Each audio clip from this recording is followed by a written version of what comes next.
Channel Telugu ప్రేక్షకులందరికీ నా నమస్కారం.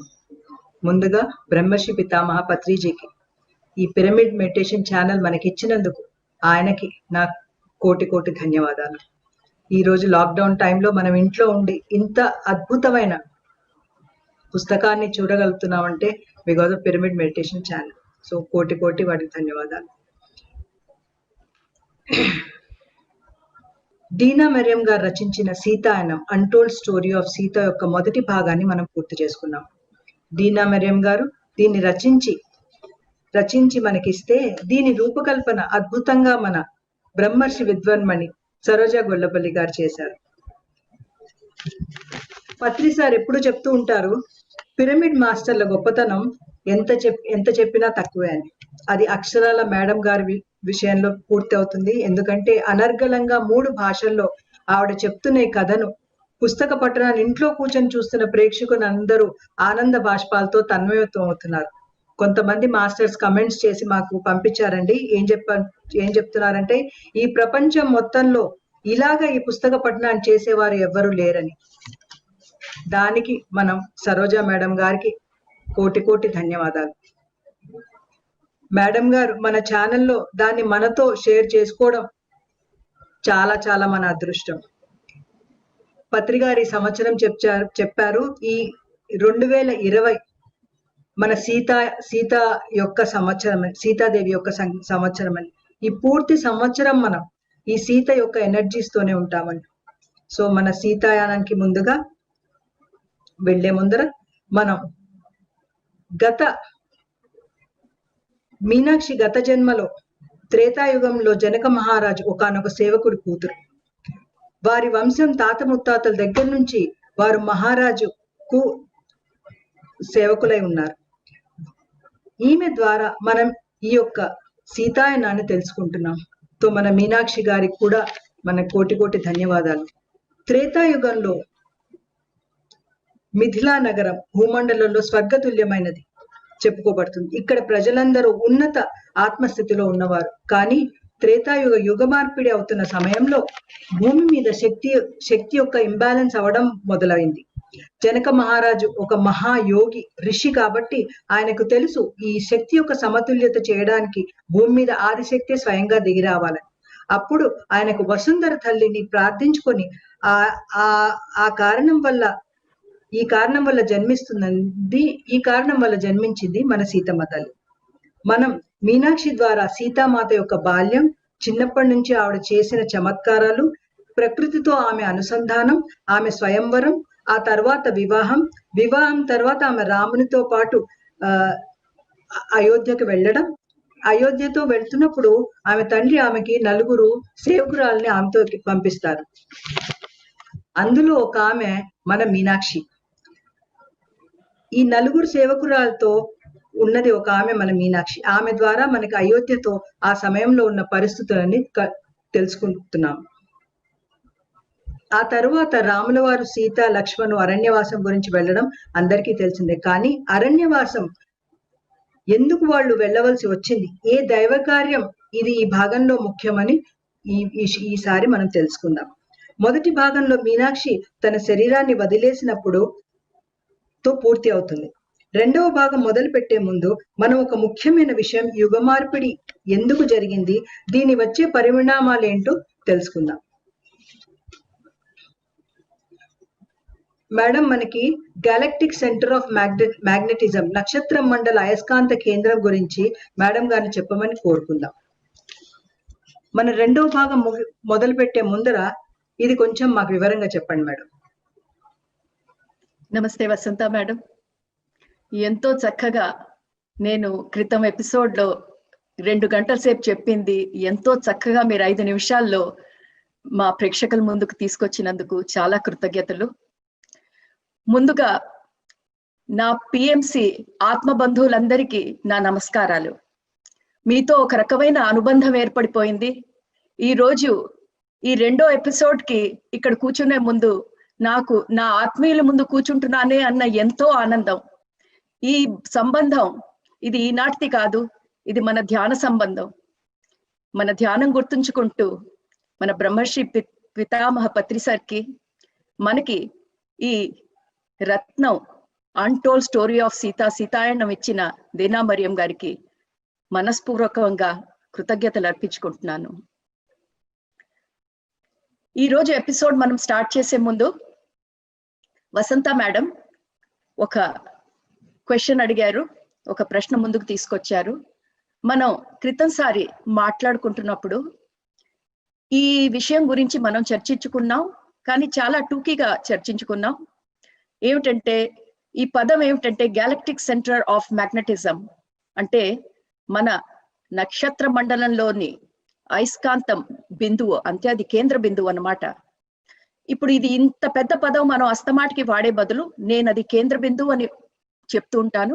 కానీ నేను కేంద్ర బిందువు అన్న చోటల్లా నా తాత్పర్యం ఏమిటంటే మన ఆకాశగంగ అంటే గ్యాలక్సీ ఏదైతే ఉందో ఆ గ్యాలక్సీకి మ్యాగ్నెటిక్ ఫోర్స్ అంటే అయస్కాంతం శక్తి ఏదైతే ఉంటుందో దాని కేంద్ర బిందువు అని నా తాత్పర్యం.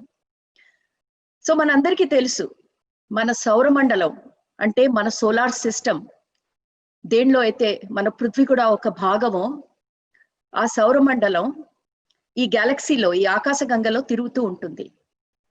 ఈ ఆకాశగంగలో ఈ గ్యాలక్సీలో మన సోలార్ సిస్టమ్ అంటే మన భూమి కూడా సోలార్ సిస్టమ్ సౌరమండలంలోని భాగం.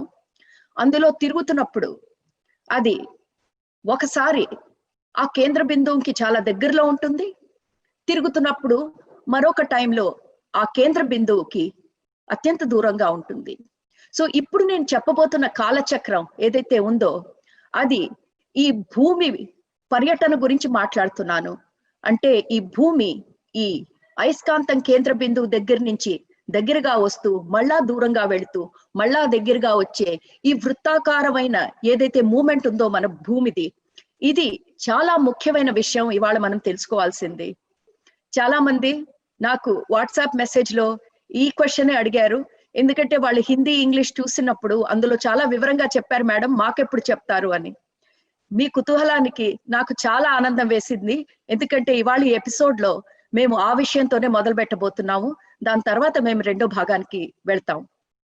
సో ఈ కాలచక్రం గురించి మనం మాట్లాడుతున్నప్పుడు కొంచెం మనం వివరణగా తెలుసుకుంటే ఈ రెండో భాగంలో మనం ఎప్పుడైతే ఎన్నెన్నో విషయాలు చర్చించుకుంటూ ఉంటామో దాని నేపథ్యం అంటే బ్యాక్గ్రౌండ్ కాలచక్ర నేపథ్యం మనకి అర్థం అవుతుంది. సో ఇన్నాళ్ళు మన చిన్నపిల్లలు కానీ మన క్లాస్ రూమ్ లో కానీ కాలేజీల్లో కానీ మనం మానవాళి హిస్టరీ చదువుతున్నప్పుడు అసలు మానవుడు ఎలా వచ్చాడు అని మనం సైన్స్ ద్వారానో ఈ హిస్టరీ ద్వారానో తెలుసుకున్నప్పుడు ఇదంతా ఒక స్ట్రేట్ లైన్ అంటే ఒక సమంగా హిస్టరీ డెవలప్ అవుతోంది అని అర్థం. అంటే ఏంటంటే 11,000 క్రీస్తు పూర్వం, ఇది మన హిస్టరీ ప్రకారం, అంటే మన వెస్టర్న్ హిస్టరీ మన పాశ్చాత్యులు మన ముందు తెచ్చిన హిస్టరీ ప్రకారం 11,000 క్రీస్తు పూర్వం మానవాళి గుహల్లో ఉండేవాళ్ళని, అప్పుడు ఎక్కడ చూసినా అక్కడ మంచు ఉండేదని, క్రమంగా ఆ మంచు కరిగింది, సముద్రంలో నీళ్లు కొంచెం ఎత్తునొచ్చినాయి, మెల్లగా ఆ నీళ్లు బాగా పైకి రావటంతో దాని వలన మనకి సమృద్ధిగా వానలు పట్టడం మొదలుపెట్టినాయి. ఆ వానలు పడే సందర్భంగా మానవాళి ఏదైతే అడవుల్లో వేటాడి ఉండే సమాజం లాగా ఉండేదో మెల్లమెల్లంగా మనం ఫార్మింగ్ అంటే అగ్రికల్చర్, రైతు కల్చర్ అని ఫార్మింగ్ అని మెల్లంగా డెవలప్ అయింది. అలా మెల్లంగా డెవలప్ అవుతున్న మన మానవాళి మెల్లమెల్లంగా సమాజం అంటే చిన్న చిన్న కమ్యూనిటీ లాగా చిన్న చిన్న ఊళ్ళలాగా అందరూ కలిసి బతకటం నేర్చుకున్నారు. ఇలా మానవాళి అభివృద్ధి చెందుతున్నప్పుడు ఇంకా ముందుకెళ్తే మనం చూసింది ఏమిటంటే అంతా కట్టుగా ఉండే సమాజంలో నుంచి మనిషి ఇంకా ముందుకు వెళ్ళేటప్పటికీ నేను అన్న భావం, దీన్ని ఇంగ్లీష్ లో ఇండివిజువలైజేషన్ అంటే నేను నాది అనేది మెల్లంగా ఆ భావం బాగా అభివృద్ధి చెందుతూ వచ్చింది. తర్వాత మానవుడు ప్రకృతి నుంచి తన్ను వేరుగా చూసుకోవటం మొదలు పెట్టాడు. దాంతో మానవుడికి నేను ఈ ప్రకృతి మీద కూడా జయించగలను అన్న ఒక రకమైన అహంభావం మొదలైంది. కానీ నేను చెప్తున్న ఈ హిస్టరీ, ఈ ఇతిహాసం అంతా మనకి ఎన్నెన్నో వేల సంవత్సరాలు, అంటే నేను 11,000 క్రీస్తు పూర్వం నుంచి మొదలయ్యి ఇదంతా మనకు తెలిసిన హిస్టరీ ఒక టూకీగా చెప్పుకొస్తున్నాను. ఇది మనకి పుస్తకాలలో వేరే చోట్ల మనకి రాసిన హిస్టరీ. కానీ ఇంకొక హిస్టరీ ఏదైతే కాలచక్రం అనేది ఉందో అది మన భారతదేశంలో మన సనాతన ధర్మంలో ఎంతో వివరంగా రాసుంది. ఈ రోజు మనం అది కొద్దిగా తెలుసుకోవటానికి ప్రయత్నిద్దాం. మీలో చాలా మందికి నేను చెప్పేది చాలా వరకు తెలుసు, కానీ ఈ కథకి ఈ కాలచక్రానికి ఎంతవరకు సంబంధం ఉందో నేను అది కొంచెం విస్తారంగా చెప్పటానికి ప్రయత్నిస్తాను. మనకు తెలిసిన కాలచక్రం ఏదైతే ఉందో మన సనాతన భారతదేశంలో ఈ కాలచక్రం ఏదైతే వృత్తాకారంలో ఉందో, ఒక వృత్తం అంటే ఒక సైకిల్ మొత్తం పూర్తవటానికి 24,000 ఏళ్ళు అంటే 24,000 ఇయర్స్ పడతాయని మన అందరికీ తెలుసు. సో మళ్ళా అండి ఇది ఒకటి బాగా అర్థం చేసుకుందాం. మనం ఇప్పుడు కాలచక్రం ఒక స్ట్రేట్ లైన్ గురించి మాట్లాడుకోవట్లేదు, చక్రం గురించి మాట్లాడుకుంటున్నాం. చక్రం అంటే ఏంటంటే మన ఒక పాయింట్ నుంచి బయలుదేరితే మళ్ళా అదే పాయింట్ కి రావటమే ఒక చక్రం, ఒక వృత్తాకారం, ఒక సర్కిల్. ఇప్పుడు మనది కాలచక్రం కాబట్టి మనకందరికీ అర్థమవుతోంది, మనం ఒక పాయింట్ నుంచి ఈ కాలచక్రంలో బయలుదేరామంటే ఒక వృత్తాకారం చేసుకొని మళ్ళా అదే పాయింట్ కి చేరుతాం. ఇది చేరటానికి సుమారు 24,000 24,000 ఇయర్స్ పడతాయని సుమారు అది మనకి తెలిసిన విషయం. ఇప్పుడు ఈ 24 ఏళ్ళు ఏదైతే ఒక సర్కిల్లో ఉందో, ఏదైతే వృత్తాకారంలో ఉందో, దాన్ని మై డియర్ ఫ్రెండ్స్ మీకు అర్థం చేసుకోవటానికి నేను ఒక లైన్ గీస్తున్నాను. ఒక సగంలో కట్ చేస్తే ఒక వృత్తాకారం మనకి పైన సగం చంద్రాకారం, కింద సగం చంద్రాకారం మనకు వస్తుంది. ఇది ఇప్పుడు చాలా ఇంపార్టెంట్. ఈ రెండు చంద్రాకారాలు అర్ధ చంద్రాకారాలు ఏదైతే ఉన్నాయో అంటే పైన ఒక హాఫ్ సర్కిల్, కింద ఒక హాఫ్ సర్కిల్. ఇప్పుడు నేను అది కొంచెం వివరించడానికి ప్రయత్నిస్తాను. కొన్ని విషయాలు మీకు తెలిసి ఉండొచ్చు, కానీ కొంచెం మీరు పేషెన్స్ గా వింటే ఇంకా మనం ముందు చెప్పబోయేదానికి ఇది మనకి పునాది. సో ఇప్పుడు ఈ పాయింట్ నుంచి మనం మొదలు పెడతాము. మనకి ఒక అవగాహన రావాలి అసలు దేని గురించి మాట్లాడుకుంటున్నామని. ఇందాక మనం గ్యాలక్టిక్ సెంటర్ ఆఫ్ మ్యాగ్నెటిజం గురించి మాట్లాడాం. అంటే దాన్ని నేను తెలుగులో అనువదించినప్పుడు మనం అనుకున్నాం అది మన ఆకాశ గంగ అంటే మన గ్యాలక్సీలోని గురుత్వాకర్షణ శక్తికి కేంద్ర బిందువు. ఏంటి అసలు దాని ఇంపార్టెన్స్ ఏంటి? ఆ గురుత్వాకర్షణ శక్తి కేంద్ర బిందువు వలనే అన్ని గ్రహాలు గ్రహ మండలాలు చక్కగా ఒక స్టేట్ లో ఉన్నాయి, ఒక పద్ధతిగా తిరుగుతున్నాయి. ఇవాళ ఈ భూమండలం లేకపోతే మన సౌర మండలం తిరుగుతోందంటే అది ఆ గురుత్వాకర్షణ శక్తి వలనే. సో ఇది మనం అర్థం చేసుకోవాలి. ఆ గురుత్వాకర్షణ శక్తి కొన్ని పాయింట్లో మన సౌరమండలం మీద చాలా ఎక్కువ ఉంటుంది, ఒక్కొక్కప్పుడు చాలా తక్కువ ఉంటుంది. అదే ఇవాళ నేను ఎక్స్ప్లెయిన్ చేయబోతున్నాను. సో ఇప్పుడు ఇక్కడ అనుకుందాం మన గురుత్వాకర్షణ శక్తి కేంద్ర బిందువు. నేను ఈ మొత్తం చెప్పే బదులు కేంద్ర బిందువు అని అంటాను. ఇది కేంద్ర బిందువు అనుకోండి. మన సౌరమండలం అంటే ఎందులో అయితే మనం ఉన్నామో, మన పృథ్వీ ఉందో ఇది అనుకోండి. ఒక పాయింట్ లో మన పృథ్వీ ఈ కేంద్ర బిందువుకి చాలా దగ్గరగా ఉంటుంది. ఇక్కడి నుంచి ఎప్పుడైతే వృత్తాకారంలో కాలచక్రం మొదలవుతుందో మెల్లంగా మన భూమి ఆ బిందువుకి దూరం అవుతూ పోతుంది. సగం అంటే అర్ధ సర్కిల్ అయిపోగానే, హాఫ్ సర్కిల్ అయిపోగానే ఈ పాయింట్ కి చేరినప్పుడు మన పృథ్వీ ఈ కేంద్ర బిందువు నుంచి మాక్సిమం డిస్టెన్స్ లో ఉంది, అంటే అత్యధిక దూరంలో ఉంది. మళ్ళా ఈ చక్రం పూర్తి కావాలి కదండి, ఇది కాలచక్రం కదా. మళ్ళా ఈ కాలచక్రంలో ఈ కింద భాగంలో నుంచి ప్రయాణిస్తూ మరి వృత్తం కంప్లీట్ కావాలి కదా, సర్కిల్. మళ్ళా మన పృథ్వీ ప్రయాణం చేస్తూ మళ్ళా అదే పాయింట్ దగ్గరికి వస్తుంది ఎప్పుడైతే మనం కేంద్ర బిందువుకి దగ్గరగా ఉంటామో. ఇది చాలా బ్యూటిఫుల్ అయిన concept my dear masters. And ఇది వింటున్న కొద్దీ అసలు ఎన్నెన్ని విషయాలు మనకి క్లియర్ అవుతాయో, ఏ యుగంలో ఎందుకు ఎలాంటి విషయాలు ఎందుకు జరుగుతున్నాయో. సో నా ఉత్సాహంతో నేను చెప్తున్నాను, మీరు కూడా చక్కగా అర్థం చేసుకొని దాన్ని మనం కథతో పాటు ముందుకు తీసుకెళ్దాం. సో ఇప్పుడు ఈ పైన ఉన్న అర్ధచంద్రాకారం ఏదైతే నేను చెప్పానే దాన్ని డిసెండింగ్ ఆర్క్ అంటారు. అది నేను తెలుగులో కూడా చెప్తాను. సో మనకి రెండు ఉంటాయి, ఆరోహణ అవరోహణ. అవరోహణ అంటే తగ్గుతున్నప్పుడు. సో ఈ ఏం తగ్గుతోంది, మనం మెల్లమెల్లగా దూరం వెళ్ళిపోతున్నాం ఈ కేంద్ర బిందువుతో. అందుకని ఆ పైనున్న ఆర్క్ ని మనం అర్థం చేసుకోవటానికి డిసెండింగ్ ఆర్క్ అంటున్నాం, అంటే అవరోహణ. అవరోహణ ఆర్క్ అంటే సగం భాగం అన్నమాట. ఇప్పుడు మనం కంప్లీట్ సర్కిల్లో ఏ భాగమైనా తీసుకుంటే దాన్ని ఆర్క్ అంటాం. సో ఇది సగం కదండి, మనది సగము సర్కిల్ కదా. సో అర్ధచంద్రాకారం ఇది ఏదైతే దగ్గరున్న పాయింట్ నుంచి దూరం వెళ్ళేటప్పుడు దాన్ని అవరోహణ అంటారు. మళ్ళా ఆ దూరం ఉన్న పాయింట్ నుంచి ఎప్పుడైతే పృథ్వీ దగ్గరికి వస్తుందో దాన్ని ఆరోహణ అంటాం. ఇంగ్లీష్ లో దాన్ని అసెండింగ్ ఆర్క్ అంటాం. సో ఇప్పుడు మనం తెలుసుకోవాల్సింది ఏంటంటే ఈ 2 పాయింట్ల మధ్యలో, అంటే ఈ దూరం ఉన్న పాయింట్, దగ్గర ఉన్న పాయింట్, దూరం ఉన్న పాయింట్, ఈ 2 పాయింట్ల మధ్య నుంచే మన అర్త్ అంటే మన సోలార్ సిస్టమ్ ఎందులో అయితే మన భూమి ఉందో అది తిరుగుతోంది. ఇప్పుడు ఇక్కడి నుంచి మన అర్త్ బయలుదేరినప్పుడు ఇది 12,000 సంవత్సరాలు, ఎందుకంటే మొత్తం కలిపితే 24,000, అందులో సగం 12,000 సంవత్సరాలు. ఈ 12,000 సంవత్సరాలు 4 యుగాల కింద విభజించి ఉంటాయి. ఇక్కడి నుంచి ఎప్పుడైతే మనం క్లోజెస్ట్ పాయింట్ నుంచి, అక్కడి నుంచే మొదలు పెడదాం మన డిస్కషన్. క్లోజెస్ట్ పాయింట్ నుంచి మనం బయలుదేరినప్పుడు 4,800 ఏళ్ళు మనకి సత్యయుగం ఉంటుంది. ఈ 12,000 ఏళ్లలో ఎక్కువ ఉండేది సత్యయుగమే, 4,800 ఏళ్ళు. దాని తర్వాత సత్యయుగం తర్వాత మనందరికీ తెలిసిందే త్రేతాయుగం. త్రేతాయుగం సత్యయుగం కంటే తక్కువ టైము, 3,600 ఏళ్ళు ఉంటుంది. తర్వాత మనం ద్వాపర యుగంలోకి ప్రవేశిస్తాం. ద్వాపర యుగం త్రేతాయుగం కంటే తక్కువ టైం ఉంటుంది. ఎంత? 24, అంటే 2400 ఇయర్స్, 2,400 సంవత్సరాలు. దాని తర్వాత కలియుగం. కలియుగం ఇంకొంచెం చిన్నది, సో 1,200 ఏళ్ళు అన్నమాట. సో ఈ 4 యుగాలు అయ్యేటప్పటికి మనకు ఒక సెమీ సర్కిల్, అంటే హాఫ్ సర్కిల్ టైం కవర్ చేస్తాం. ఇదంతా మన డిసెండింగ్ ఆర్క్. డిసెండింగ్ ఆర్క్ అంటే అవరోహణ అవుతున్న అర్ధచంద్రాకార టైంలో ఈ 4 యుగాలు మనం పాస్ అవుతాం. ఏది? సత్యయుగం, త్రేతాయుగం, ద్వాపర యుగం, కలియుగం. ఈ పాయింట్ కి వచ్చేస్తాం మాస్టర్స్. మనం ఈ పాయింట్ లో మనం ఈ కేంద్ర బిందువు నుంచి అత్యధిక దూరంలో ఉన్నాం.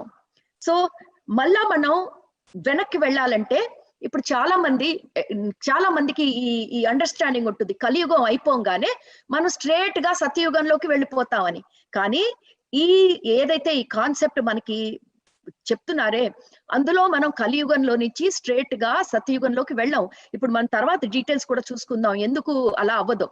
సో ఒక కలియుగం అయిపోయినాక మనం ఎప్పుడైతే రెండో సెమీ సర్కిల్, అంటే రెండో ఆరోహణ అర్ధచంద్రాకారంలోకి ఎంటర్ అవుతామో ఇంకొక కలియుగం.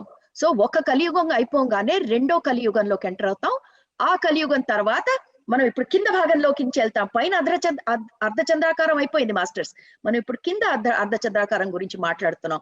సో ఫస్ట్ కలియుగం 1,200 ఏళ్ళు, తర్వాత మన పైన ఎలా ఉందో అలాగే కాపీ, మనకి రెప్లికా అంటారు. సో తర్వాత ద్వాపర యుగం 2,400 ఏళ్ళు, తర్వాత మనకి త్రేతాయుగం 3,600 ఏళ్ళు, అండ్ దాని తర్వాత లాస్ట్ లో సత్యయుగం 4,800 ఏళ్ళు. అండ్ దాని తర్వాత మనం అదే పాయింట్ కి వచ్చేస్తాం, ఎక్కడి నుంచి అయితే మనం బయలుదేరాము. సో ఏదైతే నేను ఇందాక చెప్తున్నానో దాన్నే ఈ కాలచక్రం అంటారు. అంటే the cyclic movement of earth, అంటే చక్రం లాగా ఉన్న మన కాలగమనం అని. సో ఇందాక నేను చెప్పాను కదా, సత్యయుగం అది మాక్సిమం టైంకి ఉంటుంది అనమాట. సో ఈ లెక్కలు ఏదైతే ఉన్నాయో మనకి సనాతన ధర్మంలో మన ఋషిమునులు గొప్ప మ్యాథమెటిషియన్స్, వాళ్ళు ఆస్ట్రోఫిజిక్స్ కంటే గొప్ప వాళ్ళు కరెక్ట్ గా లెక్కలేసి ఈ సౌరమండలానికి ఈ కేంద్ర బిందువుకి మధ్యనున్న డైనమిక్స్ ఏదో మనకి చాలా క్షుణ్ణంగా చెప్పారు. సో ఏమవుతుందంటే మనం సత్యయుగంలో ఉన్నప్పుడు మన భూమి ఈ కేంద్ర బిందువుకి అత్యధిక చాలా దగ్గరగా ఉంటుంది. ఈ దగ్గరగా ఉండటం వల్ల ఏదైతే గురుత్వాకర్షణ శక్తి గురించి నేను చెప్పానే, మ్యాగ్నెటిక్ ఎనర్జీ, దానికి ఎప్పుడైతే మన పృథ్వీ దగ్గరలో ఉంటుందో సత్యయుగంలో, దాని గుణం ఏమిటంటే ఆ మ్యాగ్నెటిక్ ఎనర్జీ, ఆ గురుత్వాకర్షణ శక్తి ప్రభావం మానవాళి మీద ఉంటుంది. ఎలా ఉంటుంది? అది మనలో ఉన్న ఆధ్యాత్మిక సత్యాలని దర్శించటానికి సహాయపడుతుంది. ఇది మన ధ్యానులకి చాలా ఇంపార్టెంట్ పాయింట్ మాస్టర్స్. ఇప్పుడు దగ్గర ఉండటం దూరం ఉండటం కాదు ఇంపార్టెంట్, దగ్గర ఉండటం వల్ల ఏమిటి అడ్వాంటేజ్, దూరం అవటం వల్ల ఏం జరుగుతోంది, ఇది చాలా అద్భుతమైన ఒక సత్యం.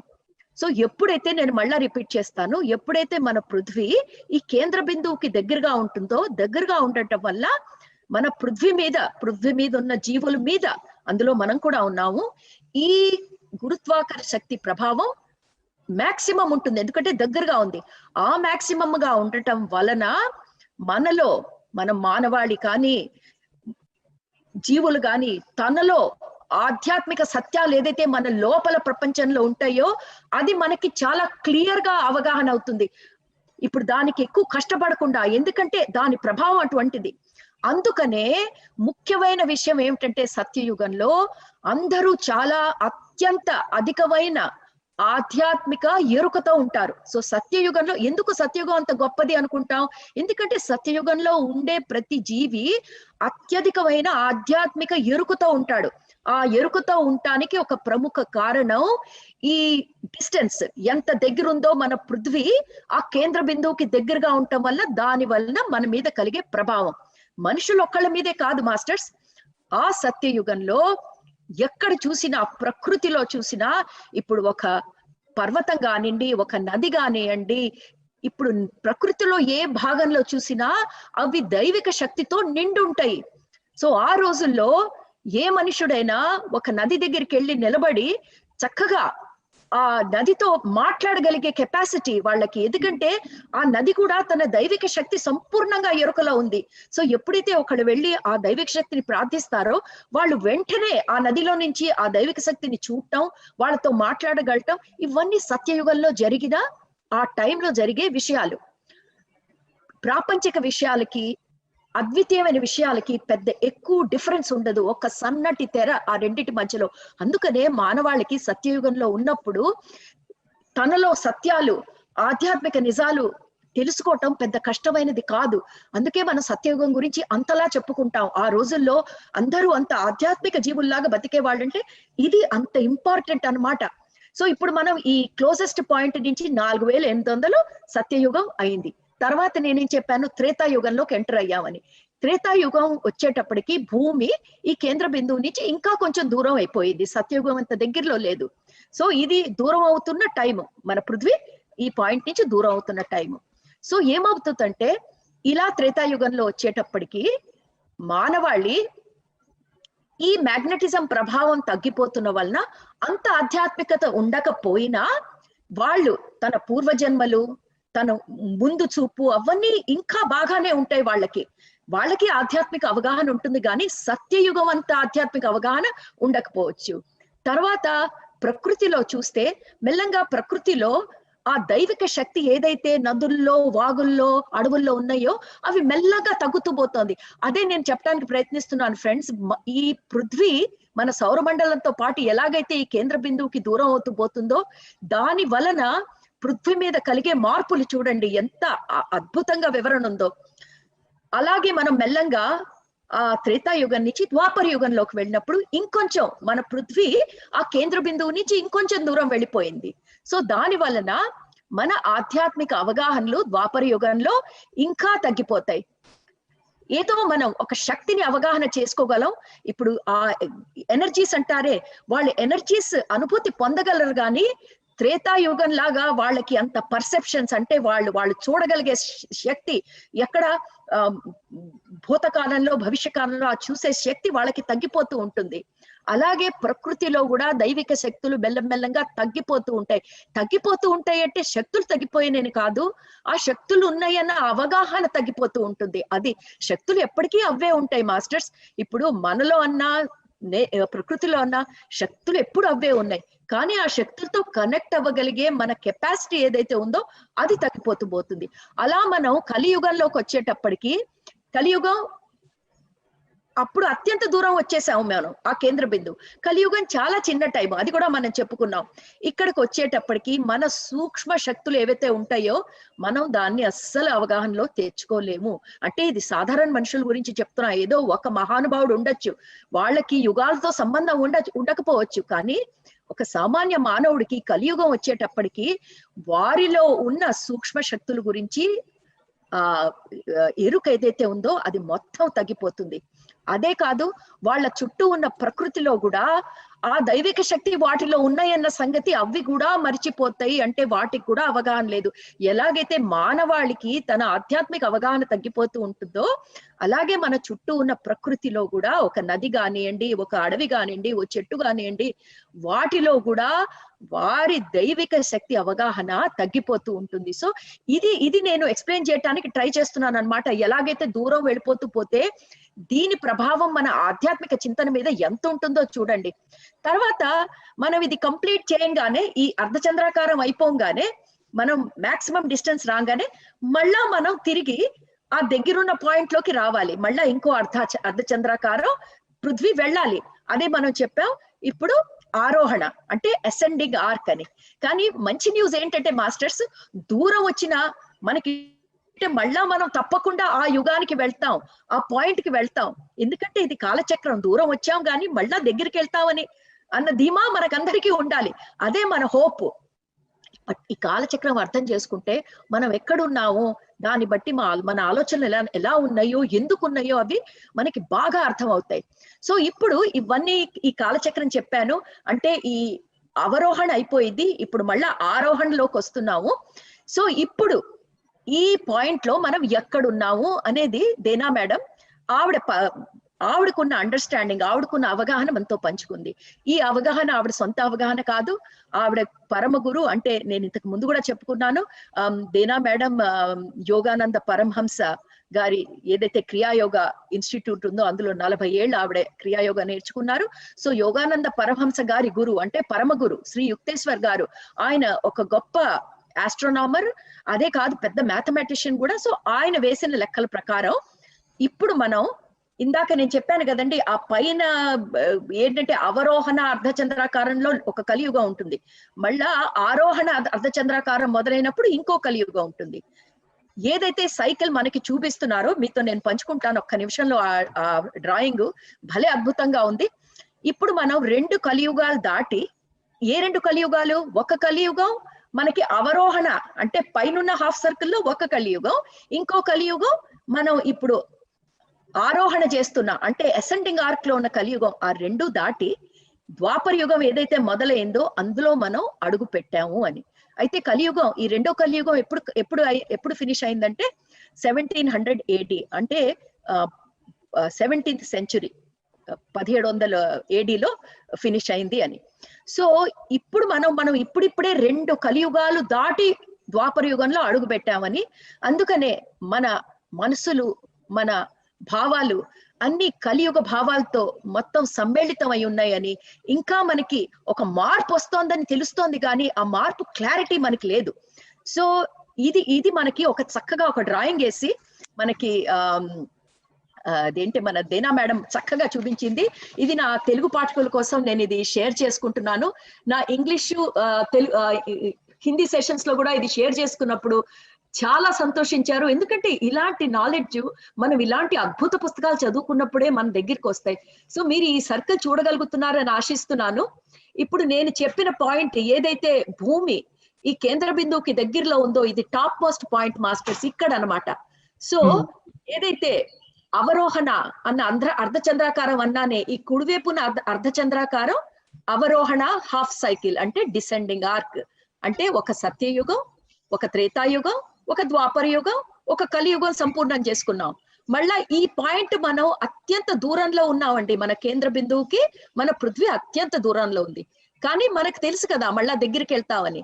ఇప్పుడు ఇది మన ఆరోహణ సైకిల్ అంటే అసెండింగ్ ఆర్క్. సో ఒక కలియుగం అయిపోయింది, ఇప్పుడే మొదలైన ద్వాపర యుగం అందులో ఎంటర్ అయ్యామని. జస్ట్ మీకు ఇది చూపిద్దామని, ఈ సైకిల్ ఎలా ఉంటుందో. ఇందులో నుంచి వచ్చాము, డిసెండింగ్ ఆర్క్ అవరోహణ అయిపోయింది, మళ్ళా ఆరోహణ అంటే దగ్గరికి వెళ్ళిపోతున్నాం అన్నమాట. సో మళ్ళా ఈ పాయింట్ కి మనం వచ్చినప్పుడు మై డియర్ మాస్టర్స్, మనమంతా ఆ కేంద్ర బిందువుకి మళ్ళా భూమి చాలా దగ్గరలో ఉంటుంది.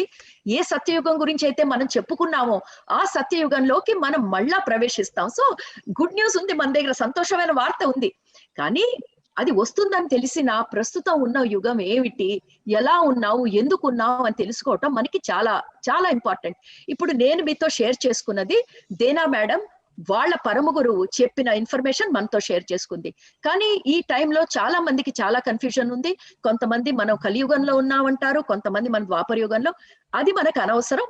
ఇది నేను ఎందుకు షేర్ చేసుకున్నానంటే, మనం కలియుగంలో ఉన్నావా ద్వాపర యుగంలో ఉన్నావా ఆ వివాదం గురించి కాదు, అసలు కాలచక్రం ఎలా వెళుతుంది, మన మనస్తత్వాలు ఎందుకు మారుతాయి, మన యుగంలోంచి ఇంకో యుగంలో వెళ్ళేటప్పటికి ఎందుకు మన భావాలు, మన ఆధ్యాత్మిక చింతనలు అవన్నీ ఎందుకు మారుతున్నాయో అది అవగాహన కోసం నేను మీతో షేర్ చేసుకుంటున్నాను. మనం ఈ వివాదంలోకి వెళ్ళొద్దు.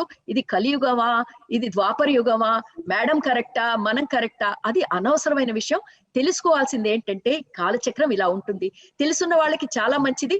కానీ నాలాంటి వాళ్ళు ఎవరైతే ఈ కాలచక్రంలో నేనైతే చాలా చాలా నేర్చుకున్నాను.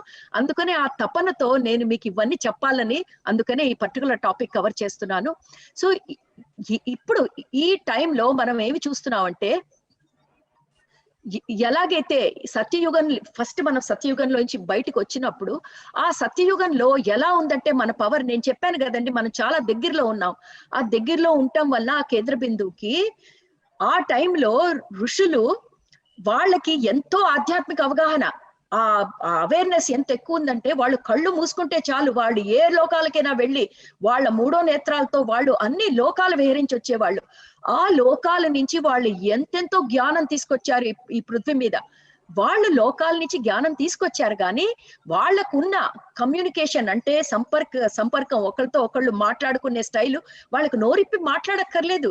వాళ్ళు టెలిపతితో కళ్ళు మూసుకొని కూడా ఒకళ్ళ ద్వారా ఇంకోళ్ళకి సమాచారం ఇవ్వటం. తర్వాత వాళ్ళకి జ్ఞాపక శక్తి ఎంత ఎక్కువ ఉండేదంటే, వాళ్ళకి ఎప్పుడు వాళ్ళు తెచ్చుకున్న జ్ఞానం కాగితాల మీద రాయాల్సిన అవసరమే లేదు.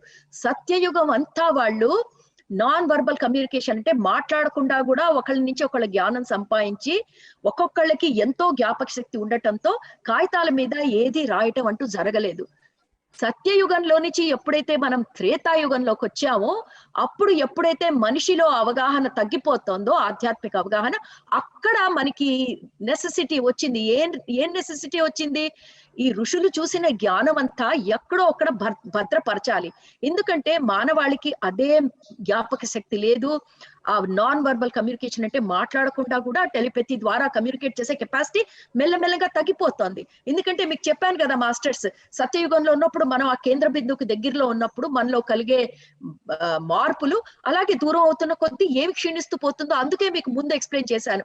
దానివల్ల మనకు అర్థం అవుతుంది త్రేతాయుగంలో ఆ రోజు ఎందుకు అలాంటివి జరిగినాయని, అండ్ ఈ రోజు కలియుగంలో అవి ఎందుకు జరుగుతున్నాయని కొంచెం మనకి క్లారిటీ మాస్టర్స్.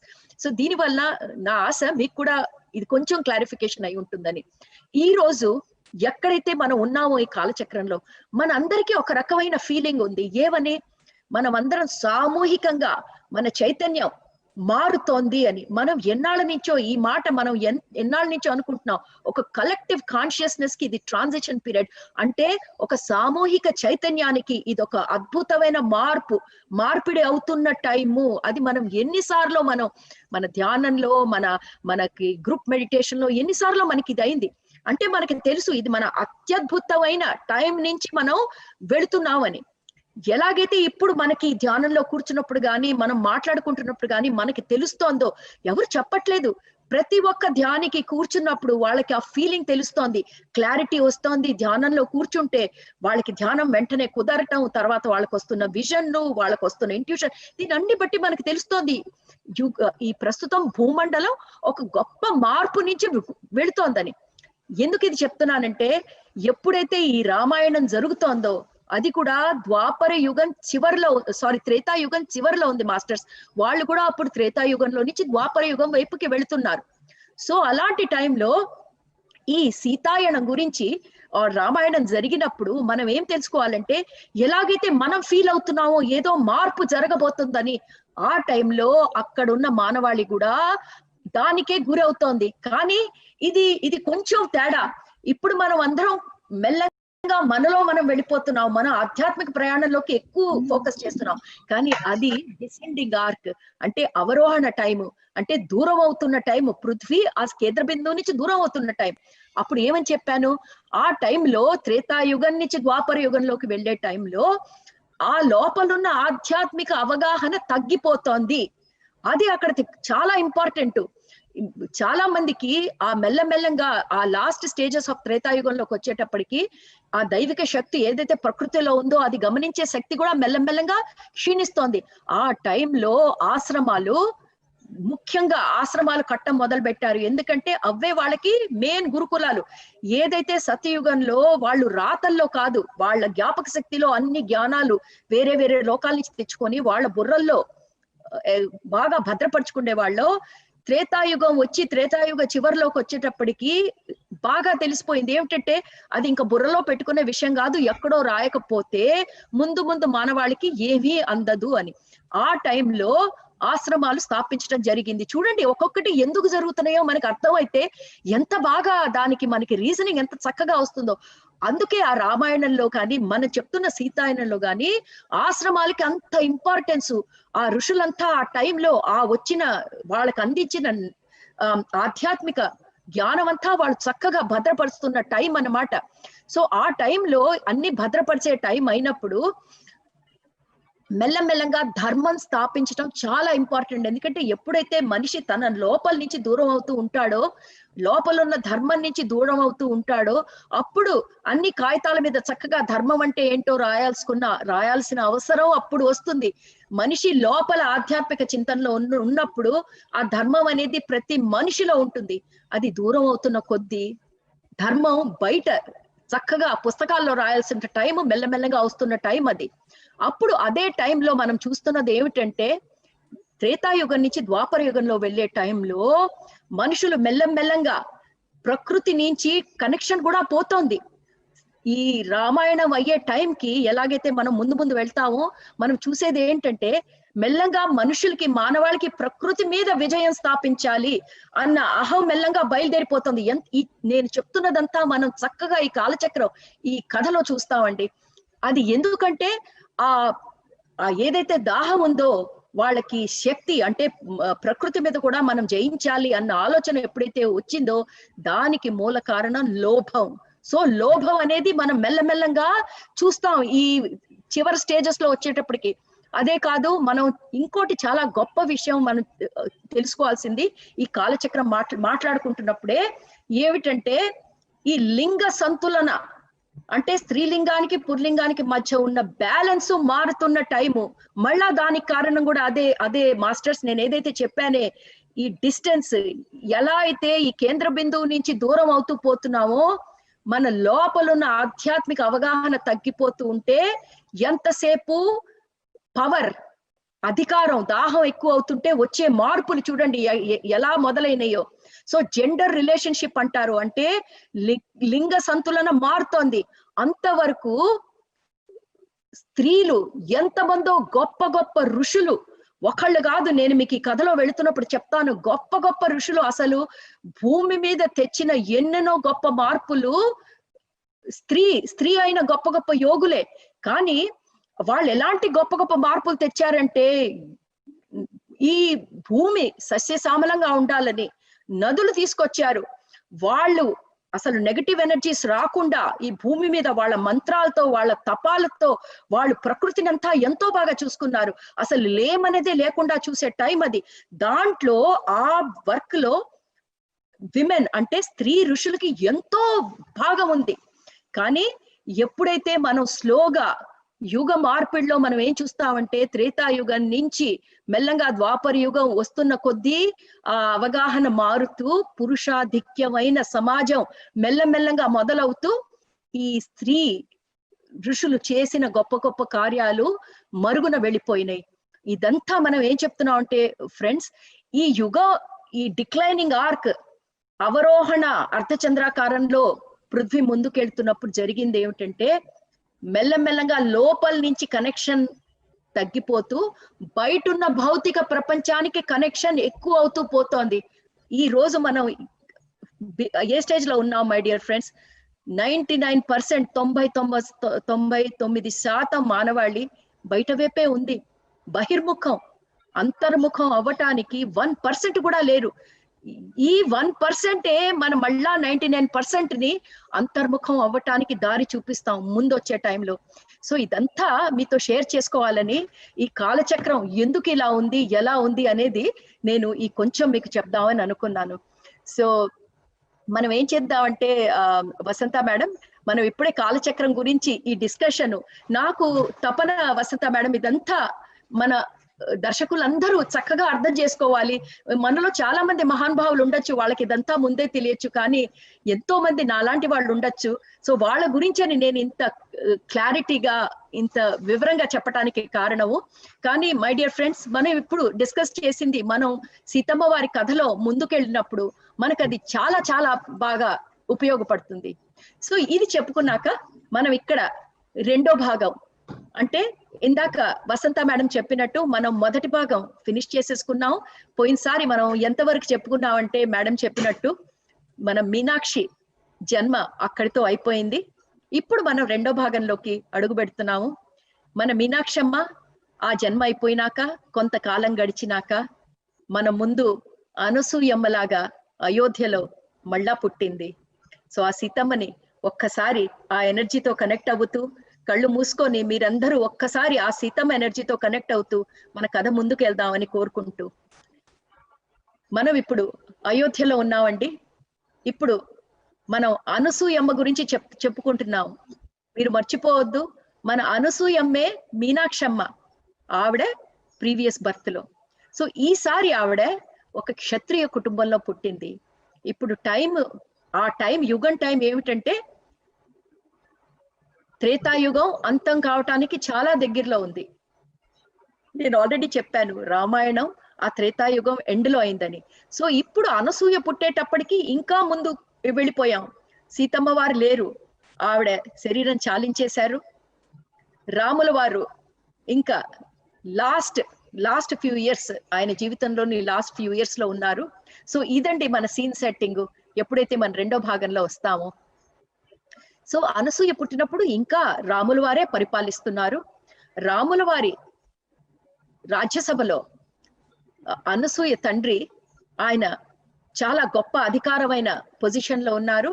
అడ్మినిస్ట్రేషన్ అంటే పరిపాలన, ఆయనకి పరిపాలనలో చాలా భాగం బాధ్యత ఆయనకే అప్పచెప్పారు శ్రీరాముల వారు. ఆయన శ్రీరాముల వారికి ఎంతో నమ్మకంగా పనిచేస్తున్న ఒక గొప్ప సేవకుడు. కానీ సమయం కొంచెం ముందుకు వచ్చేస్తోంది. మీకు ఈ కంపారిజన్ ఎందుకు చెప్తున్నానంటే, కొన్ని వందలేళ్ల క్రితం చూస్తే మీనాక్షి తండ్రి దుష్యంతుడు, మనం ఎప్పుడైతే ఆ మిథుల గురించి మాట్లాడతామో, ఆయన కూడా చాలా మంచి సేవకుడు. కానీ ఆయనలో అహం లేదు అస్సలు. నేను ఈ సేవకులందరికీ హెడ్ అని ఎప్పుడు ఆయన అనుకోలేదు. కానీ ముందుకి టైం వెళ్తుంటే చూడండి మనుషుల్లో మార్పులు. ఈ అనసూయ తండ్రి కూడా మొత్తం రాజ్య పరిపాలనలో చాలా ఇంపార్టెంట్ పొజిషన్ లో ఉన్నారు. కానీ ఆయనలో ఒక చిన్న అహం ఏమిటంటే, నేను వీళ్ళందరి మీద నాకు చాలా మంచి పొజిషన్ కదా అని. అందుకని చూడండి, టైం మార్పు వస్తున్న కొద్దీ జనాల్లో కలిగే అహం. అందుకనే మీకు ఆ కాలచక్రం చెప్పాను. ఇది కాలచక్రం గురించి తెలుసుకున్నప్పుడు అప్పుడు మనకి మనుషులు ఎందుకు ప్రవర్తిస్తున్నారో ఎంతో చక్కగా, ఎంతో క్షుణ్ణంగా అర్థమవుతుంది మై డియర్ ఫ్రెండ్స్. అందుకే నేను ఇది ఇంత వివరంగా చెప్తున్నాను. సో ఆయనకి పని అంటే విపరీతమైన పిచ్చి, రాముల వారంటే చాలా భక్తి. సో అస్తమాటికి ఆయన ఆ రాజ్య పరిపాలన విషయాల్లోనే నిమగ్నమై ఉండేవాళ్ళు. దానివల్ల అనసూయమ్మ వాళ్ళ ఆ తల్లి ఏదైతే ఉందో, ఆవిడ మొత్తం వాళ్ళ సంసార భారం అంతా ఆవిడే చూస్తూ ఉండేది. మన అనసూయ అందరిలోకి, ఆ పరివారంలో అందరికంటే ఆఖరి పిల్ల. ఆవిడ పుట్టేటప్పటికి వాళ్ళ బ్రదర్స్ ఏదైతే ఉన్నారో, వాళ్ళకి అన్నలు ఉన్నారు, వాళ్ళంతా చాలా పెద్దవాళ్ళు అన్నమాట. వాళ్ళకి ఆల్రెడీ పెళ్లి అయిపోయింది. ఆవిడ కొంచెం చాలా లేట్ గా పుట్టింది వాళ్ళ పేరెంట్స్ కి. సో ఆవిడ పుట్టేటప్పటికి వాళ్ళ అన్నలకి పెళ్లి అయిపోయినాయి. అందుకనే తను ఒక్కతే ఇంట్లో ఉండటంతో అస్తమాటికి తల్లితో ఆవిడకి బాగా కనెక్షన్. తర్వాత తల్లితో కనెక్షనే కాదు, ఇంటి పనుల్లో ఆవిడ తల్లికి ఎంత సాయం చేసిందో ఇంత అంతా కాదు. ఆవిడకి చిన్నప్పటి నుంచి ఆవిడ ధ్యేయం, తల్లి తండ్రికి సేవ చేసుకోవాలి. ఈ మొత్తం మనకి ఎంత చక్కగా మనకు అవగాహన తీసుకొస్తారంటే, ఈ అనసూయ అన్న జన్మలో ఆవిడకి ఎంతసేపు సేవా గుణం. మై డియర్ ఫ్రెండ్స్, నేను ఇది ఎందుకు ఇంతలా చెప్తున్నానంటే, మన పూర్వజన్మ సంస్కారాలు మనలో లోపల అలా ఉంటాయి. నేను మీకు పార్ట్ 1 ఫినిష్ చేసినప్పుడు నేను ఒక పారాగ్రాఫ్ చదివాను ఇంగ్లీష్ లో, దాన్ని నేను మళ్ళా మీకు తెలుగులో అనువాదం చేశాను. అది జస్ట్ ఒక గుర్తు తేవటానికి నేను అది మళ్ళా చెప్తాను. ఆ రోజు నేనేం చెప్పానంటే, ఒక జీవితం అయినప్పుడు మనలో ఉన్న ఆ జ్ఞాపకాలన్నీ ఆ సమయం అన్న ఇసుకలోకి వెళ్ళిపోతాయి. ఒక మార్క్ లాగా, ఒక అచ్చు లాగా ఉండిపోతాయి. ఎప్పుడైతే మనం మళ్ళా మరో జన్మ ఎత్తుతామో అందులో నుంచి ముఖ్యమైన జ్ఞాపకాలు అవి మనం తీసుకొని రెండో జన్మలోకి వస్తాం. కానీ అవి సబ్ కాన్షియస్ లెవెల్లో ఉంటాయి, అవి మనకు గుర్తుండదు. అవన్నీ మనకి గుర్తుంటే మనం అసలు ఈ జీవితం బతకలేము. అవన్నీ గుర్తుండి ఈ జన్మ బతకాలి, ఈ మన గోల్స్ చేయాలంటే చాలా కష్టం. అందుకనే ఇది ప్రకృతి ఒక నియమం. కానీ అందులో ముఖ్యమైన జ్ఞాపకాలు ఏవైతే ఉంటాయో అది తీసుకొని మనం ఇంకో జన్మలోకి ప్రవేశిస్తాం. ఆ జ్ఞాపకాలు మనలో ఎక్కడో అడుగున ఉంటాయి. అది మనకు అవసరం ఉన్నప్పుడల్లా మన ప్రమేయం లేకుండానే అవి చటుక్కున ఒక్కొక్కటి అలా అప్పుడప్పుడు మనకి ఎప్పుడు కావాలో అప్పుడు బయట తొంగి చూసి మనని సరైన మార్గంలో వెళ్ళటానికి మనకి అది చాలా హెల్ప్ చేస్తాయి. మనకి తెలియకుండానే ఎన్నెన్నో సార్లు మనకి ఇది ఒకటి చేయాలనిపిస్తుంది. మనం అనుకుంటాం, అయ్యో మన ఇంట్లో ఎవరు చేయట్లేదా, మనకెందుకు చేయాలనిపిస్తుంది. మాస్టర్స్, అలా అయినప్పుడల్లా ఇది చాలా మనం తెచ్చుకోవాల్సిన విషయం. మన పూర్వ జన్మ సంస్కారాలు మనలో సబ్ కాన్షియస్ లెవెల్లో అలా అంతర్గతంగా ఉంటాయి. అది మనం ముందుకు సాగాలన్నప్పుడు, మన ఆధ్యాత్మికంగా, మన ఎవల్యూషన్ లో, మన పరిణామాల్లో మనం ముందుకు సాగాలన్నప్పుడు అవి ఎప్పుడు కావాలంటే అప్పుడు ఆటోమేటిక్ గా వచ్చి మనకి సాయపడి మళ్ళా అవి అదే ఆ సబ్ కాన్షియస్ లెవెల్లో వెళ్ళిపోతాయి. ఇదే జరుగుతోంది మన అనసూయమ్మకి.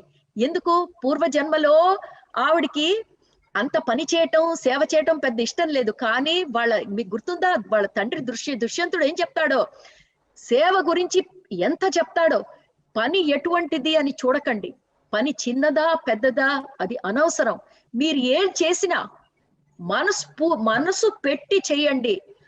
ఎప్పుడైతే మనం మనసు పెట్టి చేస్తామో ప్రతి కార్యం ఒక గొప్ప కార్యంలాగా అనిపిస్తుంది. అందుకనే మనం ఎన్నోసార్లు వింటాం, ఇష్టపడి చేసే పని మనకి కష్టం అనిపించదు అని. ఇష్టపడి చేసే పని మనకి ఎంతో గొప్పమైన పనిలాగా ఉంటుంది. సో మనం చేసే ప్రతి పని ఇష్టపడే చెయ్యాలి. ఇష్టపడి మనం ఎప్పుడైతే చేస్తామో మనం చక్కగా సంపూర్ణంగా అందులో నిమగ్నం అయ్యి చేస్తాం. అప్పుడు మన శరీరం ఒక చోట, మన మనసు ఒక చోట ఉండదు. అప్పుడే ఆ కార్యానికి సంపూర్ణత. ఇప్పుడు మీనాక్షి ఆ జన్మలో ఎక్కడ మొదలైంది, అంత తనకి సేవ మీద ఇష్టం లేకపోయినా తండ్రి ప్రోద్బలం వలన అలా సేవ చేస్తూ చేస్తూ ఆవిడే ఎప్పుడైతే మిథిలి నుంచి అయోధ్యకి వెళ్లే ముందు ఆవిడే అది అంగీకరించేస్తుంది, దానికి సమర్పించేస్తుంది. కరెక్టేనా మా నాన్న చెప్పింది, నాకు ఇందులోనే సంతృప్తి, నాకు ఇందులోనే ముక్తి అని చక్కగా సేవాభావం ఆవిడికి అణువులో జీర్ణించకపోతాయి. ఇప్పుడు చూడండి జన్మ జన్మల పరంపర ఎలా ఉంటుందో. ఆవిడ చాలా గొప్ప ఇంట్లో పుట్టింది, అనసూయలాగా. కానీ ఆవిడకి సేవ, ఎవరికి సేవ చేస్తుంది? ఇంత గొప్ప ఇంట్లో పుట్టిన పిల్లకి బయటకు వెళ్ళి పనిచేయాల్సిన అవసరం ఏమిటి? కానీ ఎక్కడుంటే అక్కడే సేవాభావం. చూడండి ఎంత ఆ పూర్వజన్మ పరంపరలు, ఆ పూర్వజన్మ సంస్కారాలు చూడండి ఎలా వస్తాయో. అది ఇప్పుడు తల్లి తండ్రికి సేవ ఆవిడికి ఎప్పుడు ఒకటే, ఇంకా వేరే దాని మీద ఆవిడకి ఝాసే లేదు. అప్పుడు ఎంత సేవా గుణం చూసి తండ్రి ఎప్పుడు అనుకుంటాడు, వాళ్ళ తల్లితో అంటూ ఉంటారు, అయ్యో అనసూయకి పెళ్ళైతే చాలా మంచి భార్యగా ఉంటుంది, ఎందుకంటే తల్లి తండ్రికే ఇంత గొప్పగా సేవ చేస్తే భర్తకి ఇంకెంత గొప్పగా సేవ చేస్తుంది అని. అనసూయకి అదంతా బాగుంటుంది, ఈ సేవా గుణం అదంతా వాళ్ళ నాన్న చెప్తుంటే ఎంతో అత్యద్భుతంగా ఉంటుంది. కానీ ఎప్పుడైతే పెళ్లి అన్న మాట వస్తుందో అంతే ఆవిడ మనసంతా ఒక విచలన, అంటే చాలా రెస్ట్లెస్ అయిపోతుంది. అదొక రకమైన ఆందోళన ఆవిడికి. అదేంటి మా నాన్న పెళ్ళన్నప్పుడల్లా నాకు ఈ ఆందోళన ఏమిటి అంటుంది. మై డియర్ ఫ్రెండ్స్, మళ్ళా ఇంకొక ఉదాహరణ, పూర్వజన్మ సంస్కారాలు ఎక్కడి నుంచి వచ్చినాయి? పూర్వజన్మలో ఆవిడికి పెళ్లి మీద ధ్యాస ఉండేది. కానీ దుష్యంతుడికి ఆవిడికి జరిగిన సంభాషణలో మనకి ఏమిటి మాట్లాడారంటే, దుష్యంతుడు ఆవిడికి ఖచ్చితంగా చెప్తాడు, లేదమ్మా నువ్వు పెళ్లి చేసుకోవద్దు, నువ్వు పెళ్లి చేసుకుంటే మన మన పరివారంలో ఎప్పుడు ఏదో ఒక అనర్థం జరుగుతోంది. నువ్వు పెళ్లి చేసుకున్నా నీకు కూడా అలాంటి అనర్థమే జరుగుతుంది. నీ పిల్లలైనా పోతారు, నీ మొగుడైనా పోతాడు. అలా నూరి నూరి పోసి చివరికి ఆవిడ పెళ్ళే చేసుకోదు. చూడండి, మనకి ఏదైతే అణువుల్లో వెళ్ళిపోతాయో నెక్స్ట్ జన్మలో అది ఎలా క్యారీ అవుతాయో చూడండి. ఎంత అత్యద్భుతంగా ఉందో చూసారా ఇది. ఈవిడ అన్ని సేవ, తండ్రి సేవ గురించి మాట్లాడుతున్నంత సేపు చక్కగా వింది. కానీ పెళ్లి గురించి అనేటప్పటికీ ఆవిడకి అదొక రకమైన ఆందోళన. ఆవిడకి తెలీదు ఈ ఆందోళన ఎందుకు వస్తుందో అని. సో ఇలా అంటే ఆ రోజుల్లో ఆడపిల్లకి చాలా చాలా చిన్న వయసులోనే పెళ్లిళ్ళ గురించి మాటలు అవుతూ ఉండేవి. ఆవిడకి అంత పెద్ద వయసు లేదు. మెల్లమెల్లగా ఆవిడ 7 ఏళ్ళు 8 ఏళ్ళు ఆ వయసుకు వచ్చేటప్పటికి మన శ్రీరామచంద్రుడు అప్పటికి ఆయన శరీరం చాలించేస్తారు. తర్వాత వాళ్ళిద్దరూ, అంటే అందుకే చెప్పాను ఆవిడ పుట్టిన టైం ఎటువంటిదంటే ఇంకా శ్రీరామచంద్రుడు ఇంకా వెళ్ళిపోతున్న టైం అనమాట. ఆవిడ 7 ఏళ్ల వయసులో ఇంకా శ్రీరాముడు ఈరా అయిపోయింది, ఆయన టైం అయిపోయింది. అప్పుడు లవకుశులు పరిపాలనలోకి వచ్చారు. కానీ శ్రీరాముడు ఉన్నప్పుడే ఆయన ఒక గొప్ప కార్యం ఏం చేశారంటే ఆడపిల్లలకి గురుకులం స్థాపించారు. అంతవరకు వాళ్ళు గురుకులం స్థాపిస్తున్నారు, కానీ మగపిల్లలకే గురుకులం, ఆడపిల్లలకి గురుకులం లేదు. మనం ముందు ముందు చూస్తాం. సీతమ్మ వారు ఎంతో పట్టుబట్టి అయోధ్యలో ఆడపిల్లలకి కూడా గురుకులం ఉండాలి అన్న దాని మీద ఎంతో చక్కగా, ముందు ఇంకా సన్నివేశాలు వస్తాయి. మన సీతమ్మ ఎంత చక్కగా ఆడవాళ్ళకి గురుకులం ఎందుకు ఉండాలో అనేది ఇంకా చెప్తుంది. సో ఇది ఆమె పట్టుబట్టింది. శ్రీరామచంద్రుడు అది చక్కగా ఒక రియాలిటీలోకి తెచ్చి ఒక గురుకులం ఆడవాళ్ళకి చదువుకోవటానికి గురుకులం స్థాపిస్తారనమాట. సో ఇప్పుడు మనం మన స్టోరీలో ముందుకెళ్తుంటే శ్రీరాముడు ఆయన శరీరం చాలించారు. ఈ గురుకులం స్థాపించడానికి శ్రీరాముల టైంలో కూడా చాలా మంది దానికి ఎగెన్స్ట్, ఆడపిల్లలకి గురుకులం ఏమిటి అని. కానీ సీతమ్మ శ్రీరాముల వారు ఎంతో వాళ్ళకి నచ్చజెప్పి ఫైనలీ గురుకులం పెడతారు. అంతవరకు గురుకులం అంటే బ్రాహ్మణులకి లేకపోతే రాజకుమారుల వాళ్ళకి బాగా ఉన్నత స్థాయిలో ఉన్న వాళ్ళ పిల్లలకే ఉండేది. కానీ ఈ గురుకులం మెల్లగా మార్పులు తెస్తున్న కొద్దీ అందరికీ జ్ఞానం చాలా అవసరము. ఈ జ్ఞానం అనేది ఎక్కడొచ్చింది మై డియర్ ఫ్రెండ్స్? పోయినసారి చెప్పుకున్నప్పుడు నేను చెప్పాను, ఎప్పుడైతే శ్రీరాముల వారికి సీతమ్మకి వివాహం అయిందో ఆ వివాహం ఇద్దరు వ్యక్తుల మధ్య కాదు, 2 రాజ్యాల మధ్య, మిథిల అయోధ్య మధ్యలో అయిన వివాహం ఇది. ఎందుకంటే ఆ రోజు మనం డిస్కస్ చేసుకున్నాం, మిథిల గొప్ప వివేకవంతులు, గొప్ప ఆత్మజ్ఞానులు ఉండే చోటు మిథిల. అయోధ్య బాహ్య శక్తుల మీద కేంద్రీకరించే సామ్రాజ్యం. వీళ్ళు తన సామ్రాజ్యం విపరీతంగా విస్తరించుకున్నారు అయోధ్యలో. మిథిలకు ఎప్పుడు ఆ దాహం లేదు, నలుగురిని జయించాలి అన్న కోరిక లేదు. వాళ్ళ ఎంతసేపు వాళ్ళు ఆత్మజ్ఞానం, వాళ్ళ యోగులు, ప్రజలు ఎలా బాగుండాలి, ఒక రాజు లేకుండా ప్రజలు సుఖంగా ఎలా ఉండగలరు, అది అసలు నిజమైన లీడర్ అంటే అదండి. ఒక లీడర్ అంటే ఆ లీడర్ ఉంటే గాని ప్రజలు బతకరు అంటే అది లీడర్ కాదు. లీడర్ అంటే ఎలా ఉండాడంటే తను ఉన్నా లేకపోయినా, తన యాబ్సెన్స్ లో తను లేకున్నా ప్రజలు చక్కగా వాళ్ళ సంరక్షణ వాళ్ళు చేసుకోగలిగే కెపాసిటీ ఇవ్వటమే, అదే మన జనకుడు గొప్పతనం. సో ఇంత గొప్పతనాలతో ఈ వివాహం జరిగినప్పుడు మిథిలలో ఉన్న చాలా సంస్కారాలు అయోధ్యలోకి వచ్చినాయి. సో అప్పుడు అందుకనే జ్ఞానంకు ఉన్న ఇంపార్టెన్స్, జ్ఞానం అందరికీ చెందాలి, కొన్ని వర్గాలకే కాదు అని అప్పుడు గురుకులం పెట్టినవన్నీ అప్పుడు ఆడపిల్లలకి మగపిల్లలకి అందరికీ అన్ని శ్రేణుల వాళ్ళకి ఈ గురుకులం ఓపెన్ చేశారు. ఎందుకంటే ఒకటి అందరూ నమ్మటం మొదలు పెట్టారు, వివేకం లేని శక్తి అనర్థాలకి దారి తీస్తుంది అని. ఒక్క భుజశక్తి ఒకటే ఉంటే లాభం లేదు, లేకపోతే ఒక్క సేనాశక్తి ఒకటే ఉంటే రాజ్యానికి లాభం లేదు. లోపల ఉన్న వివేకం ఆత్మజ్ఞానం లేకపోతే అది అనర్థానికి దారి తీస్తుంది. ఎందుకు ఇలాంటి ఆలోచన వచ్చింది జనాలకి, ఎందుకు ఈ అవగాహన వచ్చింది? ఎందుకంటే అప్పుడే మెల్లమెల్లంగా రావణుడు, ఇక్కడి నుంచి మనకి రావణుడి చర్చ మెల్లంగా మొదలైందండి. రావణుడు ఇంతకు ముందు ఒక్కసారి మనకి మిథిలలో కూడా రావణుడి చర్చ ఉంటుంది, అది ఒక్కసారి చెప్పుకొని మనం ఇది కంటిన్యూ చేద్దాం. ఎప్పుడైతే ఇది మళ్ళా కొన్ని వందల సంవత్సరాల కింద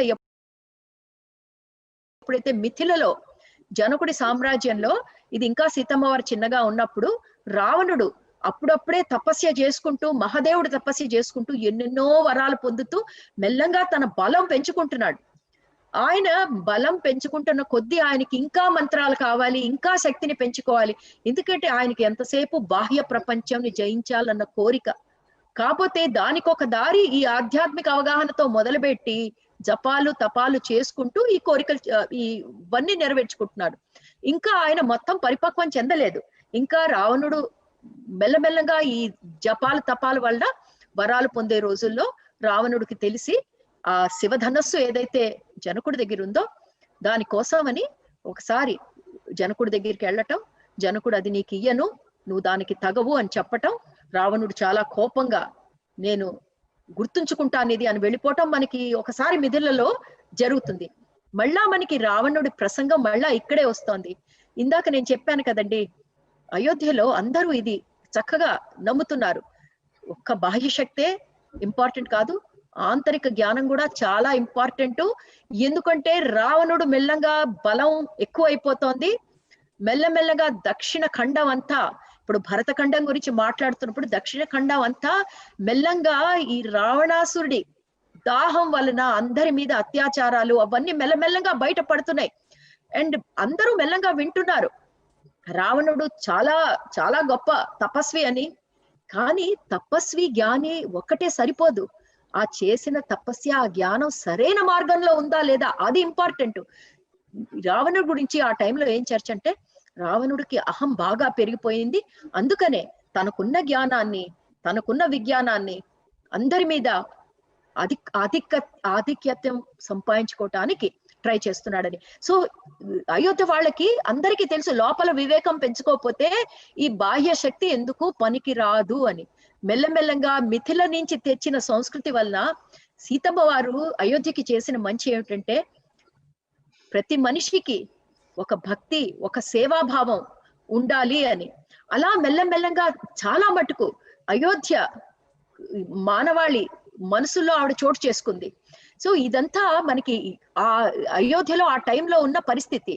సో ఇప్పుడు మన అనసూయ చక్కగా వాళ్ళ ఫ్యామిలీలో అనసూయ ఫస్ట్ అమ్మాయి ఎవరైతే గురుకులానికి వెళ్ళి చదువుకుంటుందో, తల్లి తండ్రికి చాలా సంతోషం, అయ్యో మా అనసూయ చక్కగా చదువుకోవటానికి బయటికి వెళ్తోంది అని. సో చాలా గర్వంగా తీసుకెళ్లి రోజు పొద్దున ఆవిడని అక్కడ గురుకులంలో దించి సాయంత్రానికి మళ్ళా గురుకులంలోంచి తీసుకొచ్చే వాళ్ళు. ఎంతో ఆనందంగా రోజులు గడుస్తున్న రోజుల్లో అప్పుడు ఒకసారి అక్కడ ఉన్న అధ్యాపకుడు అందరికి ఆ క్లాస్ లో ఉన్న వాళ్ళందరికీ రామాయణం చెప్తున్నారు. ఎందుకంటే అప్పటికి శ్రీరాముల వారుని సీతమ్మ శరీరాలు చాలించేశారు. సో రామాయణం చెప్పుకుంటున్నారు. ఒక స్టేజ్కి వచ్చేటప్పటికి సీతమ్మని రావణాసుడు అపహరించాడు అని వాళ్ళ మాస్టర్ చెప్పారు. అనసూయకి ఆ మాట నచ్చలేదు. ఆవిడ మనసులో నుంచి ఒక రోదన, లేదు ఇది సత్యం కాదు అనేసి ఆవిడ ఆ క్లాస్ నుంచి పారిపోయింది.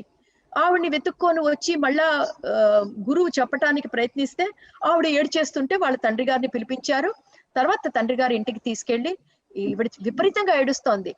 అప్పుడు చెప్పింది, నేను ఈ గురుకులానికి వెళ్ళను అంటే తండ్రి అడుగుతాడు, అమ్మా నీకు ఎందుకు నచ్చలేదు ఆ గురువు చెప్పిన మాట? మరి అది నిజం కాకపోతే మరి ఇంత యుద్ధం ఎందుకు జరిగింది రాముడికి రావణాసుడికి మధ్యలో? అపహరణ చేశాడనే కదా, లేకపోతే ఇంకేం కారణం ఉంటుంది అంటే ఆ చిన్న అనసూయ చెప్తుంది, ఏం కారణమో నాకు తెలియదు, కానీ మా మాతని మాత్రం ఎవరు అపహరణ చేయలేదు, అది మాత్రం నాకు ఖచ్చితంగా తెలుసు. ఆవిడ ఇంత ఏడుపు చూసి ఆ రోజు నుంచి ఆవిడ తండ్రి గారు ఈ విషయం గురించి మనం మళ్ళా చర్చించుకోవద్దు. సో ఎప్పుడు వాళ్ళ ఇంట్లో ఆ చర్చ రానిలేదు. కానీ అనసూయ మాత్రం మళ్ళా ఆ గురుకులానికి మాత్రం వెళ్ళటం మానేసింది. ఆవిడకి ఏ గురుకులంలో అయితే సీతమ్మ వారి గురించి ఇలాంటి మాటలు మాట్లాడుతున్నారో నేను ఆ గురుకులానికి వెళ్ళను. సో అలాంటి పరిస్థితుల్లో ఇప్పుడు ఆవిడ మనసులో ఏమిటంటే, సీత గురించి ఇలా మాట్లాడటం కరెక్ట్ కాదు.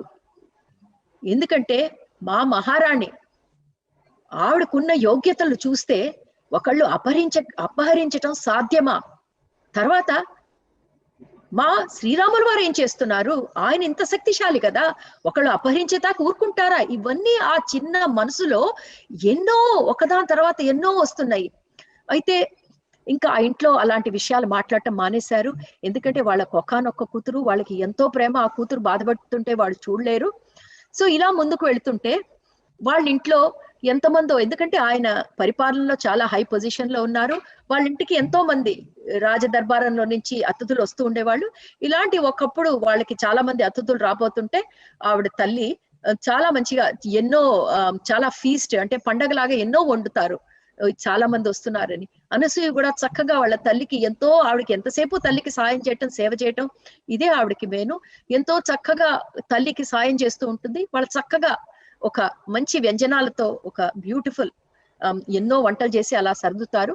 జనాలు వస్తున్నారని వాళ్ళ సేవకులు వాళ్ళు వండిన పదార్థాలన్నీ తీసుకెళ్లాలని ఇంకో గదిలోకి తీసుకెళ్తుంటే ఒక సేవకుడు చేతిలోంచి అంతా కింద జారిపోయి నేలపాలైపోతే ఈ మన అనసూయ పరిగెత్తుకుంటూ వెళ్ళి ఆ సేవకుడికి కొంచెం భయం కదా, అంతా కింద అయిపోయిందని. ఏం పర్వాలేదని చెప్పి చక్కగా అంతా తీసి పారేసి చక్కగా నేల ఆ ఫ్లోర్స్ అంతా చక్కగా నేలంతా బాగా క్లీన్ చేసేస్తోంది. అయితే ఇంతలో ఆవిడ ఇంతలా క్లీన్ చేస్తుంటే తండ్రి చూస్తాడు, అయ్యో ఇదేంటి ఆవిడ నేల మీద కూర్చొని ఇంత చక్కగా కడగటం ఏంటి, మనం ఇంత గొప్ప ఫ్యామిలీ వాళ్ళం కదా, ఇలా మనం ఇట్లా కింద వంగి ఇట్లా పనివాళ్ళు పారేసినవి మనం తీయటం ఏంటి. నేను ఇందాక చెప్పాను కదండి, మెల్లంగా అహం వస్తున్న రోజులు.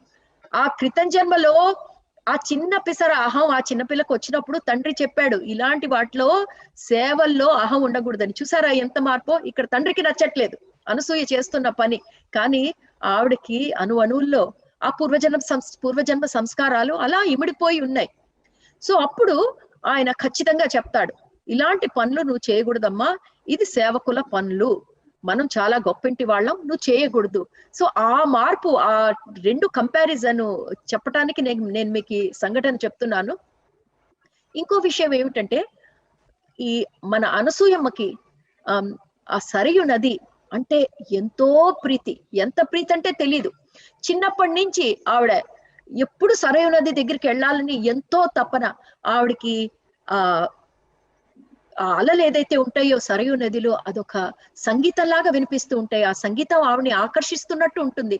ఎన్నోసార్లు ఆవిడ అక్కడికి వెళ్ళాలని అనుకుంటే ఆ టైంలో తల్లి ఆవిడ్ని ఒక్కతే నది దగ్గర పంపించడానికి ఒప్పుకోదు. ఇదొక మార్పు చూడండి, యుగ మార్పు టైంలో వస్తున్న మార్పులు. ఆ టైంలో అయోధ్యలో విదేశాల నుంచి, అంటే అయోధ్య సామ్రాజ్యం నుంచి, బయట సామ్రాజ్యం నుంచి ఎన్నో విదేశీయులు, ఎందుకంటే అయోధ్య ఒక వాణిజ్య కేంద్రం, అందుకనే ఎన్నెన్నో విదేశాల నుంచి వ్యాపారులు వస్తున్నారు అక్కడికి. అందుకనే ఆ టైంలో అయోధ్యలో ఇలాంటి వాళ్ళు వస్తున్నారు కాబట్టి ఆడపిల్లలు ఒక్కళ్ళే బయటికి వెళ్ళటం సురక్షితం కాదు. చూసారా, ఎక్కడ సీతమ్మ వారు మిథిలో ఉన్నప్పుడు ఫ్రీగా హాయిగా అసలు ఏ బంధన లేకుండా సేవకులతో ఆవిడ అడవుల్లో ఎంతో ప్రకృతికి దగ్గరగా బతికింది. ఆవిడే కాదు, మిథిలలో అందరూ అలాగే బతికారు. అలాంటిది కొంచెం సమయం అయినాక యుగాంతంలో చూడండి వస్తున్న మార్పులు. ద్వాపర యుగానికి ప్రిపరేషన్ ఇది. మెల్లమెల్లంగా మనుషుల్లో చూడండి ఎలాంటి గుణాలు. ఆడపిల్లలు బయట ఒక్కళ్ళే వెళ్ళటం అంత సురక్షితం కాదు. అందుకని ఆవిడని ఎవరు బయటకు పంపించట్లేదు. ఏమైనా అంటే ఎవరినైనా అన్నం తీసుకొని వెళ్ళు, ఆవిడకి ఎందుకో ఎవరిని తీసుకొని అక్కడికి వెళ్ళటం ఇష్టం లేదు.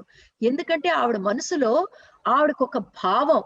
ఏం భావం అంటే, సరయు మాత నాకు ఏదో వ్యక్తిగత సందేశం ఇయ్యాలనుకుంటోంది. అది నేను ఎవరితోనో వెళ్తే ఆమె ఇవ్వదు. నేను ఒక్కదాని వెళ్తేనే నా కోసం ఒక మెసేజ్, ఒక సందేశం, అమ్మ సరయు నా కోసం ఏదో ఇద్దాం అనుకుంటోంది, అందుకే నన్ను ఇలా ఆకర్షిస్తోంది అని. సో ఆవిడ ఎంతో ప్రయత్నిస్తుంది చిన్నప్పుడు ఆ నది దగ్గరికి ఒక్కతే వెళ్దామని, కానీ అది జరగదు. ఎందుకంటే వాళ్ళ తల్లిదండ్రులకు ఆవిడ ఒక్కతే వెళ్ళటం ఇష్టం లేదు. దానివల్ల కాలక్రమాన అది ఆవిడ మర్చిపోతుంది, దాన్ని పక్కకు తోసేస్తుంది. ఇంకా దాని తర్వాత అసలు దాని విషయమే మర్చిపోతుంది. ఎందుకు ఇవన్నీ చెప్తున్నానంటే, నిజంగా ఆ రోజు ఆవిడ గనక వెళ్ళుంటే, ఆ సరియు నది ఇచ్చిన సందేశంతో ఆవిడ పూర్వజన్మ స్మృతి వచ్చునేమో, ఎవరికి తెలుసు. మై డియర్ మాస్టర్స్, మనం కూడా మన ప్రయాణంలో, మన జీవిత ప్రయాణంలో మనకి ఎన్నెన్నో ఇంట్యూషన్స్ వస్తాయి, మనకి లోపల నుంచి ఎన్నో ఇంట్యూషన్స్ వస్తాయి. చాలా సార్లు మన జీవితంలో దాన్ని పక్కకి నెట్టేస్తూ ఉంటాం. ఎందుకంటే అది మన ఊహనో, లేకపోతే దాని మీద మనం ఎంతసేపు బాహ్య ప్రపంచంలో ఉంటూ మనలో ఉన్న ఆంతరిక ప్రపంచంలోంచి వస్తున్న సందేశాలు మనం ఎక్కువగా పట్టించుకుపోవటంతో మనం చాలా సార్లు అది పక్కకి తోసేస్తూ ఉంటే, ఇలా మన జీవితంలో వచ్చిన ఆపర్చునిటీస్ ఎన్నో మనం పక్కకి తోసేస్తూ ఉంటాం. ఇదే ఒక అద్భుతమైన ఉదాహరణ మనకి ఈ స్టోరీలో.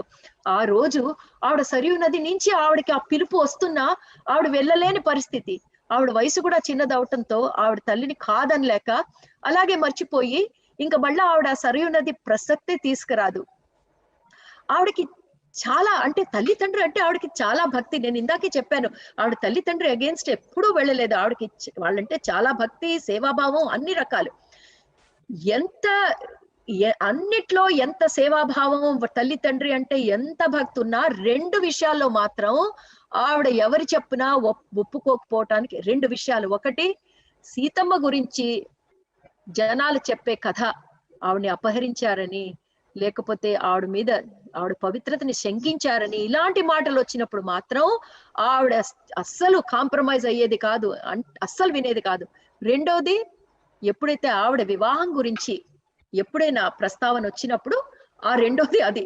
ఆ 2 విషయాలు తప్పితే ఆవిడకి వాళ్ళ తల్లి తండ్రి ఏం చెప్తే అదే వేదవాక్కు. ఇక్కడ పిల్ల పెద్దదవుతోంది అని ఏ తండ్రికైనా, ఆ పిల్ల పెద్దదవుతోందే, ఇంకా పిల్లకి వివాహం చేయాలి అన్న ఆలోచన ఏ తండ్రికైనా ఉంటుంది. అలాగే అనసూయ తండ్రి కూడా ఎన్నెన్నో సంబంధాలు చూస్తున్నారు. అదే టైంలో వాళ్ళ రాజమహల్లోనే ఇంకో గొప్ప పొజిషన్ లో ఉన్న పరిపాలన చూసుకుంటున్న ఆయన కొడుకు గురించి ఇంట్లో వచ్చి మాట్లాడతాడు అనసూయ తల్లితో. ఇంత మంచి సంబంధం మన అమ్మాయికి మనం తీసుకురాలేము, ఇప్పుడు పెళ్లి వయసు వచ్చింది, మనం పెళ్లి గురించి మాట్లాడాలి, ఆ అమ్మాయికి చెప్పాలి ఈ సంబంధం గురించి అంటే, తలుపు సాటు నుంచి అనసూయ విని ఇంకా వెక్కి ఏడ్చేస్తుంది. చాలా టైం పడుతుంది తల్లి తండ్రికి మళ్ళా ఆవిడ్ని సముదాయించడానికి. అప్పుడు తండ్రితో చెప్తుంది, తండ్రి ఈ విషయంలో నువ్వు నన్ను బలవంతం చెయ్యకు అంటే, అప్పుడు తండ్రి అంటాడు, నాకు నీ భావాలు అర్థం అవుతున్నాయి, కానీ ఇలా ప్రవర్తించడానికి కారణం ఏమిటమ్మా అంటుంది. అంటే అమ్మాయి చెప్తుంది, నా తండ్రి నాకు తెలుసు, నేను పెళ్లి చేసుకుంటే నేను చచ్చిపోతాను, లేకపోతే నా పిల్లలు చచ్చిపోతారు.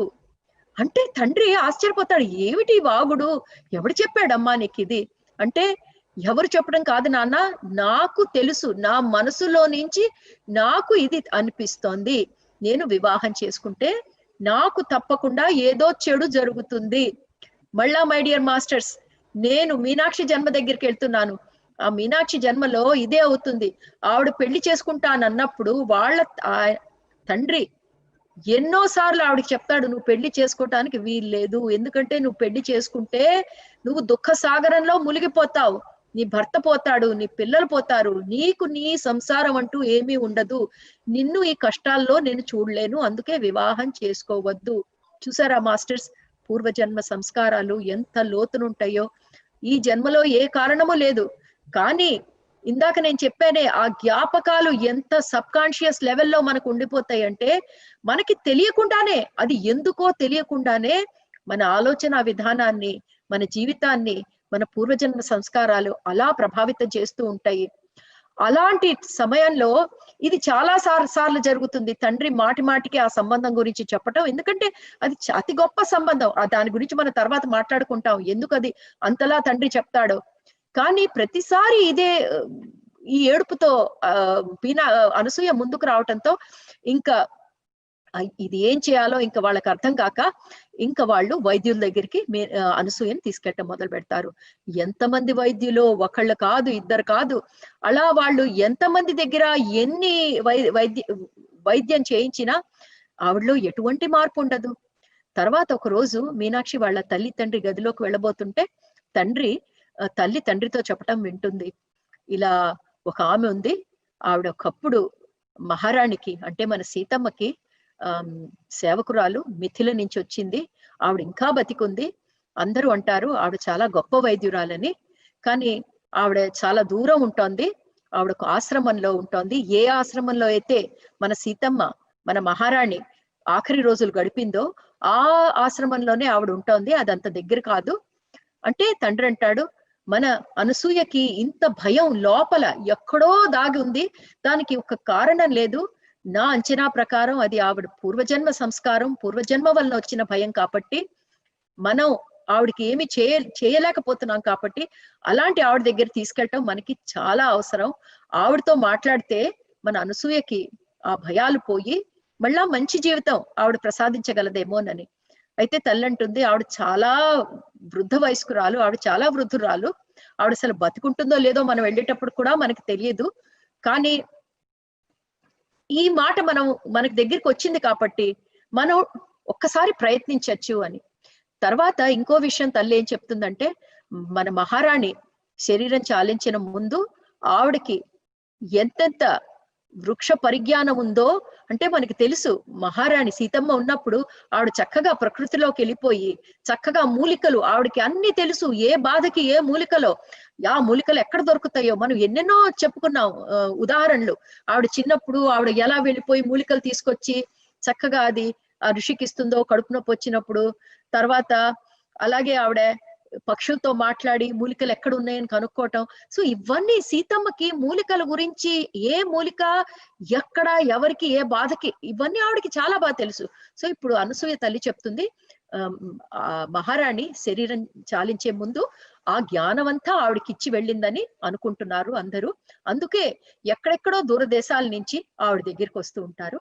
అప్పుడు తండ్రి అడుగుతాడు, ఏమిటి ఆవిడ పేరు అంటే ఆవిడ పేరు సోమ అని చెప్తారు.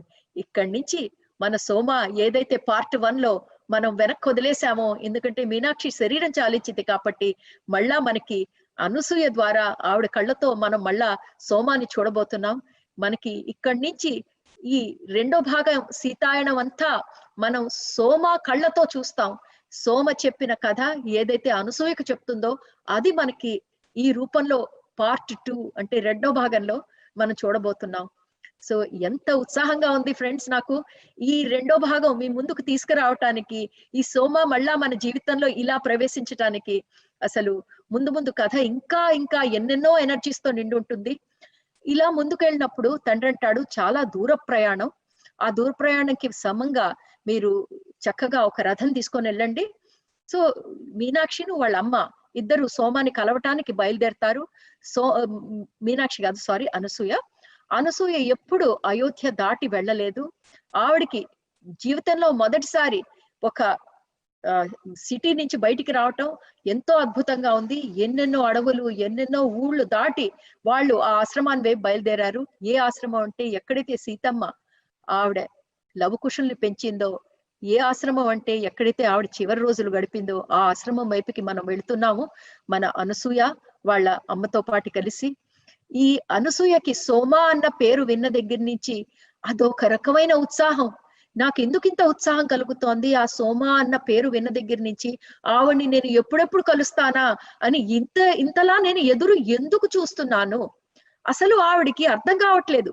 ఏమిటి నా ఉత్సాహానికి కారణం ఏమిటి? ఒకటే అనుకుంటోంది, నేనెప్పుడు అయోధ్య దాటి వెళ్ళలేదు కదా, అందుకనే నాకు ఇంత ఉత్సాహమేమో అనుకుంటోంది.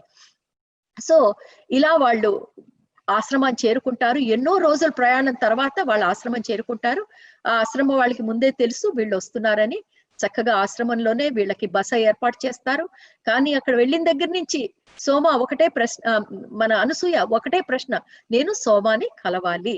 అప్పుడు ఆ ఆశ్రమంలో ఉన్న గురువు గారు చెప్తారు, ఈ ఆశ్రమంలో ఉండట్లేదు సోమ, ఈ ఆశ్రమం నుంచి మీరు చూస్తున్నారు కదా అడవులు మొదలవుతున్నాయి, అడవి లోపల ఉంటోంది.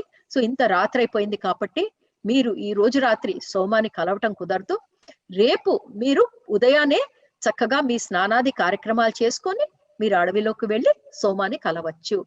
అప్పుడు వాళ్ళు అడుగుతారు, మేము చాలా చాలా విని వచ్చాము ఈ సోమ గారి గురించి, ఆవిడ ఇలా ఏ బాధతో వెళ్ళిన వాళ్ళనైనా బాగు చేస్తుంది కదా అని అడిగితే, నాకు ఆవిడ వైద్యం ఏమి చేస్తుందో తెలియదు కానీ అందరూ ఆవిడ దగ్గరికి వెళ్తారు, ఆవిడ మాటలే వైద్యంతో సమానం, మీరు ఇంత దూరం నుంచి వచ్చినందుకు మీరు ఎంతో సంతోషిస్తారు.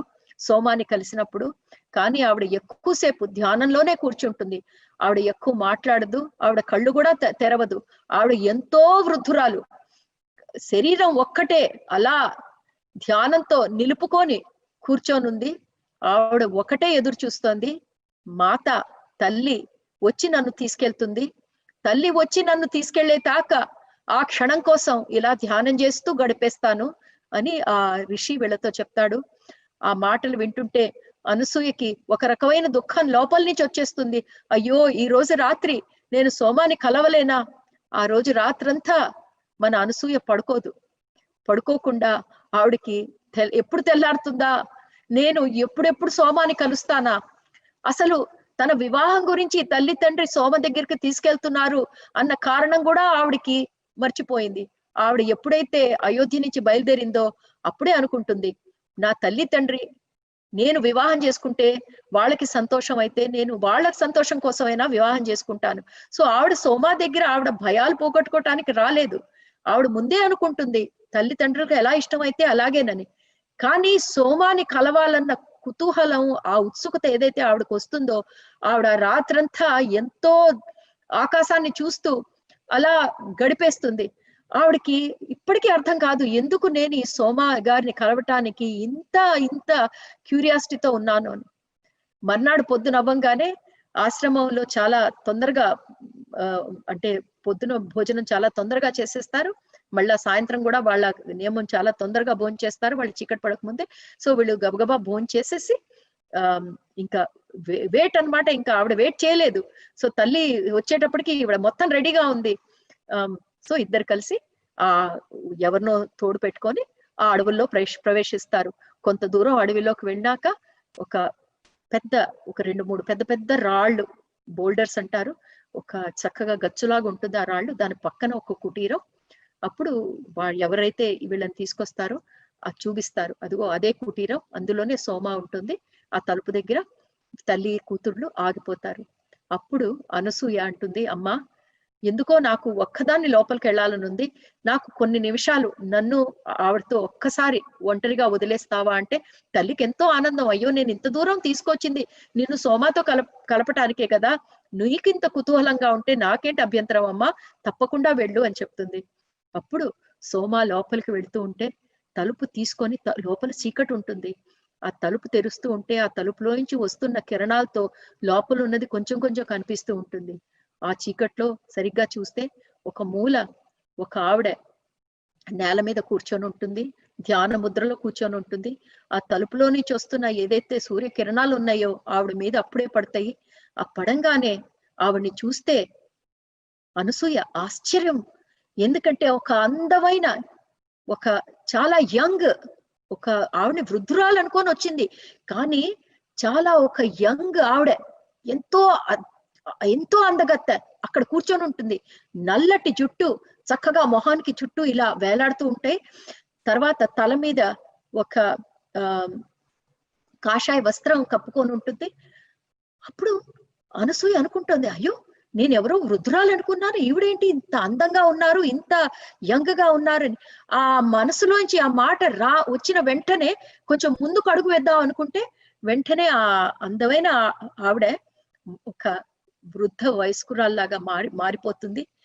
ఒక ధ్యానంలో కళ్ళు మూసుకొని ఆవిడ కూర్చొని ఉంటుంది. వెంటనే ఈ తలుపు శబ్దం అవటంతో ఆవిడ కళ్ళు తెరుస్తుంది. కానీ ఇంకా వెలుతురు మొత్తం రాలేదు. ఆ వెలుతురికి ఆవిడ అడ్జస్ట్ కాలేక కొంచెం కళ్ళంతా చాలా ఇట్లా మొత్తం కళ్ళు తెరవలేదు. వచ్చిన ఆవిడని చూద్దామని ప్రయత్నిస్తోంది. అనసూయకి అక్కడ కూర్చున్న ఆవిడని చూస్తుంటే మనసులో నుంచి ఇమోషన్స్, భావోద్వేగాలు అలా పొర్లి బయటకు వచ్చేస్తున్నాయి. ఒక రకమైన ఏడుపు, నవ్వాలో ఏడవ్వాలో తెలియని పరిస్థితిలో మన అనసూయ ఉంది. ఆ పరిస్థితిలో ఆ వృద్ధ వయస్కురాలు ఆవిడ, అమ్మా లోపలికి రా అని పిలుస్తుంది మన అనసూయని. అనసూయ ఆవిడ పిలుస్తుంటే అసలు గొంతులో నుంచి మాట రావట్లేదు. తను పరిచయం చేసుకోవాలన్న తపన, కానీ ఎలా పరిచయం చేసుకోవాలి, ఈ ఏడుపు ఏమిటి, ఉద్వేగం ఏమిటి అనసూయకు అర్థం కావట్లేదు. అలాంటి టైంలో ఆవిడ మళ్ళా, అమ్మా దగ్గరికి రా, నువ్వు నాకు కనపడట్లేదు అని చెప్తుంది. అప్పుడు కొంచెం దగ్గరగా వెళ్ళి కూర్చుంటే అప్పుడు ఆవిడ చక్కగా కళ్ళు విప్పి ధ్యానంలో నుంచి బయటకు వచ్చి, ఎప్పుడైతే అనసూయను చూస్తుందో ఒక రకమైన కన్ఫ్యూజన్ ఆవిడ కళ్ళల్లో. ఆవిడ ఏదో గుర్తు తెచ్చుకోవటానికి ప్రయత్నిస్తున్న భావం. చాలాసేపు ఆవిడ ఏమీ మాట్లాడదు. తర్వాత చాలా నెమ్మదిగా, అమ్మా నువ్వు వచ్చావా అని అంటుంది. అంటే అనసూయ ఇదేమిటి, నన్ను బాగా తెలిసినట్టు ఈవిడ పలకరిస్తుంది ఏమిటి? కానీ అనసూయకు అది ఏమీ సంబంధం లేదు. ఎంతో ఎంతో ఆప్యాయత. ఈవిడ ఎవరో తెలియదు, నాకేమిటి ఇంత ఆప్యాయత? అప్పుడు ఆవిడ ఆ సోమ అన్న వృద్ధురాలు ఆవిడంటుంది, అమ్మా నువ్వు ఎంత అందంగా ఉన్నావు అని. అక్కడి నుంచి ఆ తల్లిని కూడా లోపలికి పిలుస్తుంది. వాళ్ళిద్దరూ చూస్తారు. ఆవిడ ఎంతో సింపుల్ గా ఒక కాషాయ వస్త్రం, ఒక మునిలాగా కాషాయ వస్త్రం వేసుకొని, అసలు ఆ గదిలో కూడా ఏమీ ఉండదు. కానీ ఆవిడ అంత వృద్ధురాలైనా ఆ కళ్ళల్లో ఉన్న తేజస్సు, ఆ నవ్వులో ఉన్న పవరు చూస్తుంటే అసలు వాళ్ళు కళ్ళు తిప్పుకోలేకపోతారు ఆ సోమ గారి మీద నుంచి. అలా వాళ్ళు చూస్తూ ఉంటే మధ్యలో ఈ సోమ అనసూయ వైపు చూస్తున్న ఆ ప్రేమమయమైన చూపు అనసూయకి ఏదో ఫీలింగ్, ఏదో లోకాల్లోకి తీసుకెళ్లిపోతున్నాయి. అప్పుడు పేరు అడుగుతుంది. అమ్మా నీ పేరేమిటి అని అడుగుతుంది. సోమ ఆ పేరు అడిగినప్పుడు వాళ్ళ తల్లి అంటుంది, మా అమ్మాయి పేరు అనసూయ అండి. ఏ అనసూయ అయితే మన ఇలాగే చెప్తుంది, మన గొప్ప ఋషి అత్రి లేరా, ఆయన వాళ్ళ భార్య పతివ్రత, ఆ అనసూయ పేరే పెట్టుకున్నాం అని. అయితే సోమ అంటుంది, మీరు ఋషి అనసూయ గురించే కదా మాట్లాడుతున్నారు, మరి ఇలా చెప్తున్నారేంటి అని. అంటే వాళ్ళ అమ్మ అంటుంది, అంతే కదండి, ఆవిడ ఎంతో పతివ్రత కదా, వాళ్ళ భర్త ఏదైతే ఉన్నారో ఋషి అత్రి, ఆయన చాలా గొప్ప యోగి కదా. అంటే ఓహో, అప్పుడు సోమ చెప్తుంది, ఈ మధ్య అయోధ్యలో అలా మాట్లాడుకుంటున్నారా, ఋషి అనసూయ గురించి ఒక పతివ్రత అంతేనా మాట్లాడుకుంటున్నారు అంటుంది. అప్పుడు అంటుంది, మీకు ఋషి అనసూయ గురించి అసలు కొంచెమైనా తెలుసా? తెలుసుంటే ఋషి అత్రికి భార్య అని ఆపేయరు మీరు. జన్మల్లో మనం చూసిన ఋషుల్లో ఆవిడ ఒక గొప్ప స్త్రీ ఋషి.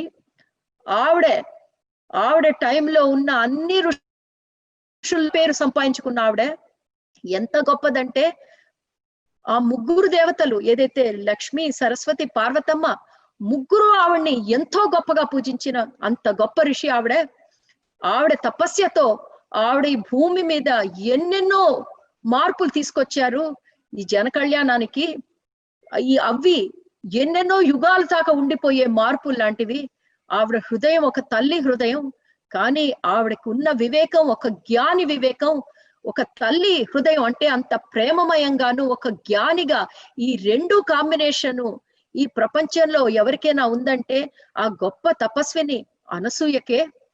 ఆవిడ ప్రేమ జ్ఞానం ఎంత పర్ఫెక్ట్ గా సంతులనలో ఉన్నాయంటే, ఆవిడ మన తల్లి, మన జగన్మాతని, మన సీతమ్మని చక్కగా తయారు చేసి లంకకి పంపించింది.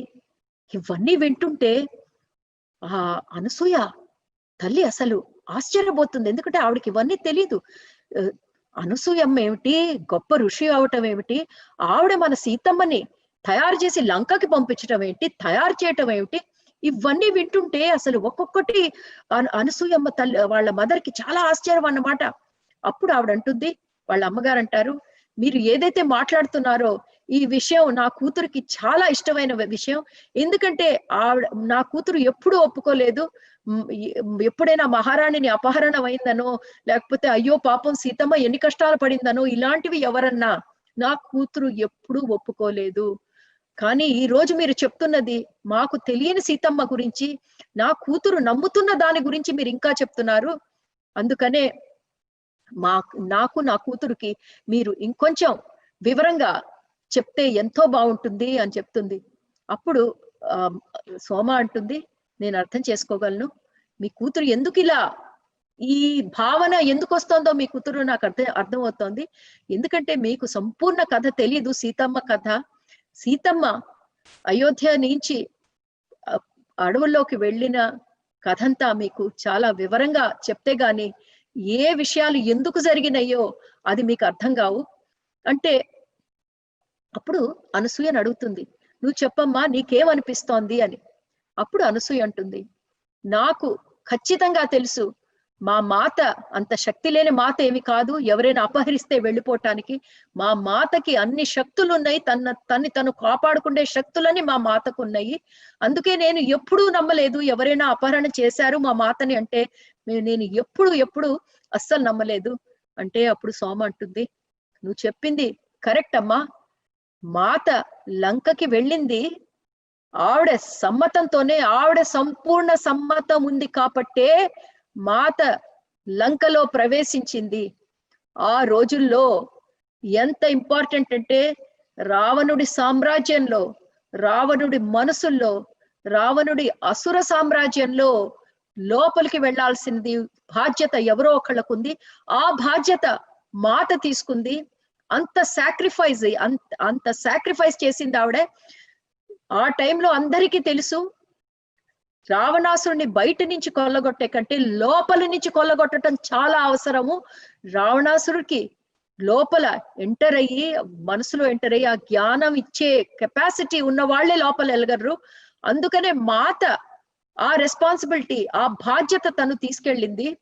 ఎంతో కథ ఉందమ్మా, అదంతా మీకు చెప్పాలి. కానీ ఈ రోజుల్లో ఎవరికి, ఈ రోజులంటే ఆ సోమా చెప్తున్న కథ రోజుల్లో చాలా కొద్ది మందికే దీని మీద ఇంట్రెస్ట్ ఉంది.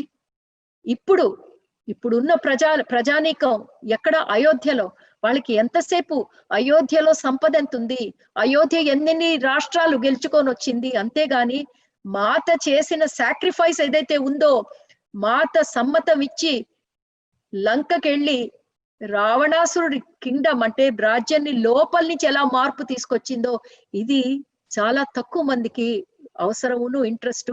కానీ మీరు నా దగ్గరకు వచ్చి ఇంత మంచి మాట అడిగారు కాబట్టి నేను తప్పకుండా ఇది సంపూర్ణంగా మీకు చెప్తాను.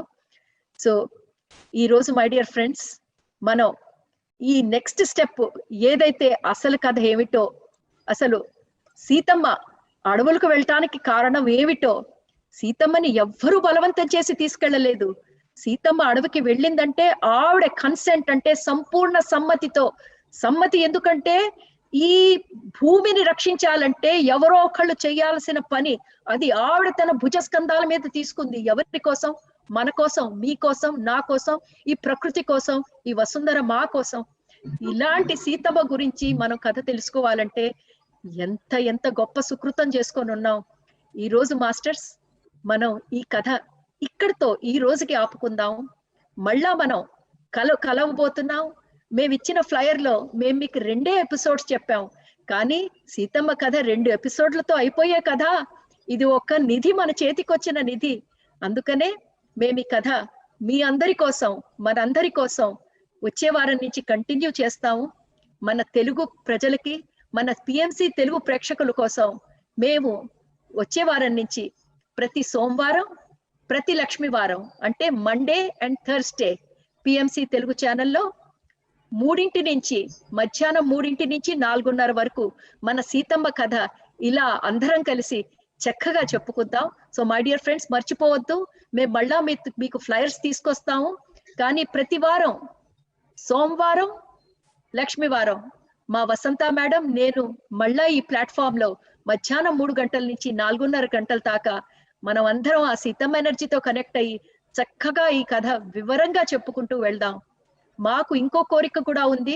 ఈ ప్రోగ్రామ్ లో ప్రతి ఆదివారం మేము ఒక జూమ్ సెషన్ ఓపెన్ చేస్తాం.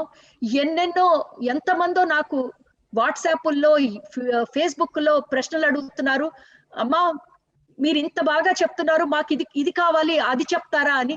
మీ అందరి కోసం మేము ప్రతి ఆదివారం, ఈ ఆదివారం కాదండి, రేపటి దాకా మాకు ఆల్రెడీ ప్రోగ్రామ్స్ ఉన్నాయి. ఇది నేను వచ్చే సోమవారం నేను చెప్తున్నాను. ప్రతి ఆదివారం మేము జూమ్ లో వస్తాము. ఎవరికి ఏ ఫీడ్బ్యాక్లు ఉన్నాయో మా ప్రోగ్రామ్ కి మీరందరూ మాతో జూమ్ లో కనెక్ట్ అవ్వండి. చక్కగా మనం ఒకళ్ళ మొహాలు ఒకళ్ళు చూసుకుంటూ ముఖాముఖి, మీరు, నేను, వసంత మేడం చక్కగా ఇవి చర్చించుకుంటూ ముందుకెళ్ళిపోదాం. ఆ మాత ఎనర్జీస్, ఆ మాత దయ మనందరి మీద ఉండాలని కోరుకుంటూ నేను ఇక్కడ వసంత మేడంకి హ్యాండ్ ఓవర్ చేసేస్తున్నాను. Thank you very much madam. Thank you very much madam. కాలచక్రంతో మొదలు పెట్టారు ఇవాళ. ఎంత అద్భుతంగా అంటే ఎనర్జీ షిఫ్ట్స్ ఎలా అవుతున్నాయో ఎంత బాగా అర్థం చేసుకోగలిగాం మేము మేడం. దాని తర్వాత సబ్ కాన్షియస్ మైండ్ నుంచి ఒక చాలా పెద్ద మన పాస్ట్ లైఫ్స్ ని ఎలా తెచ్చుకుంటాం మనం, ఎలా మెమరీస్ మనలో స్టోర్ ఉంటాయి. చాలా అద్భుతంగా మేడం, చాలా అద్భుతంగా చెప్పారు. ఎంతో ఆతృతతో వచ్చే ఎపిసోడ్ గురించి వెయిట్ చేస్తూ ఉంటాము. Thank you very much.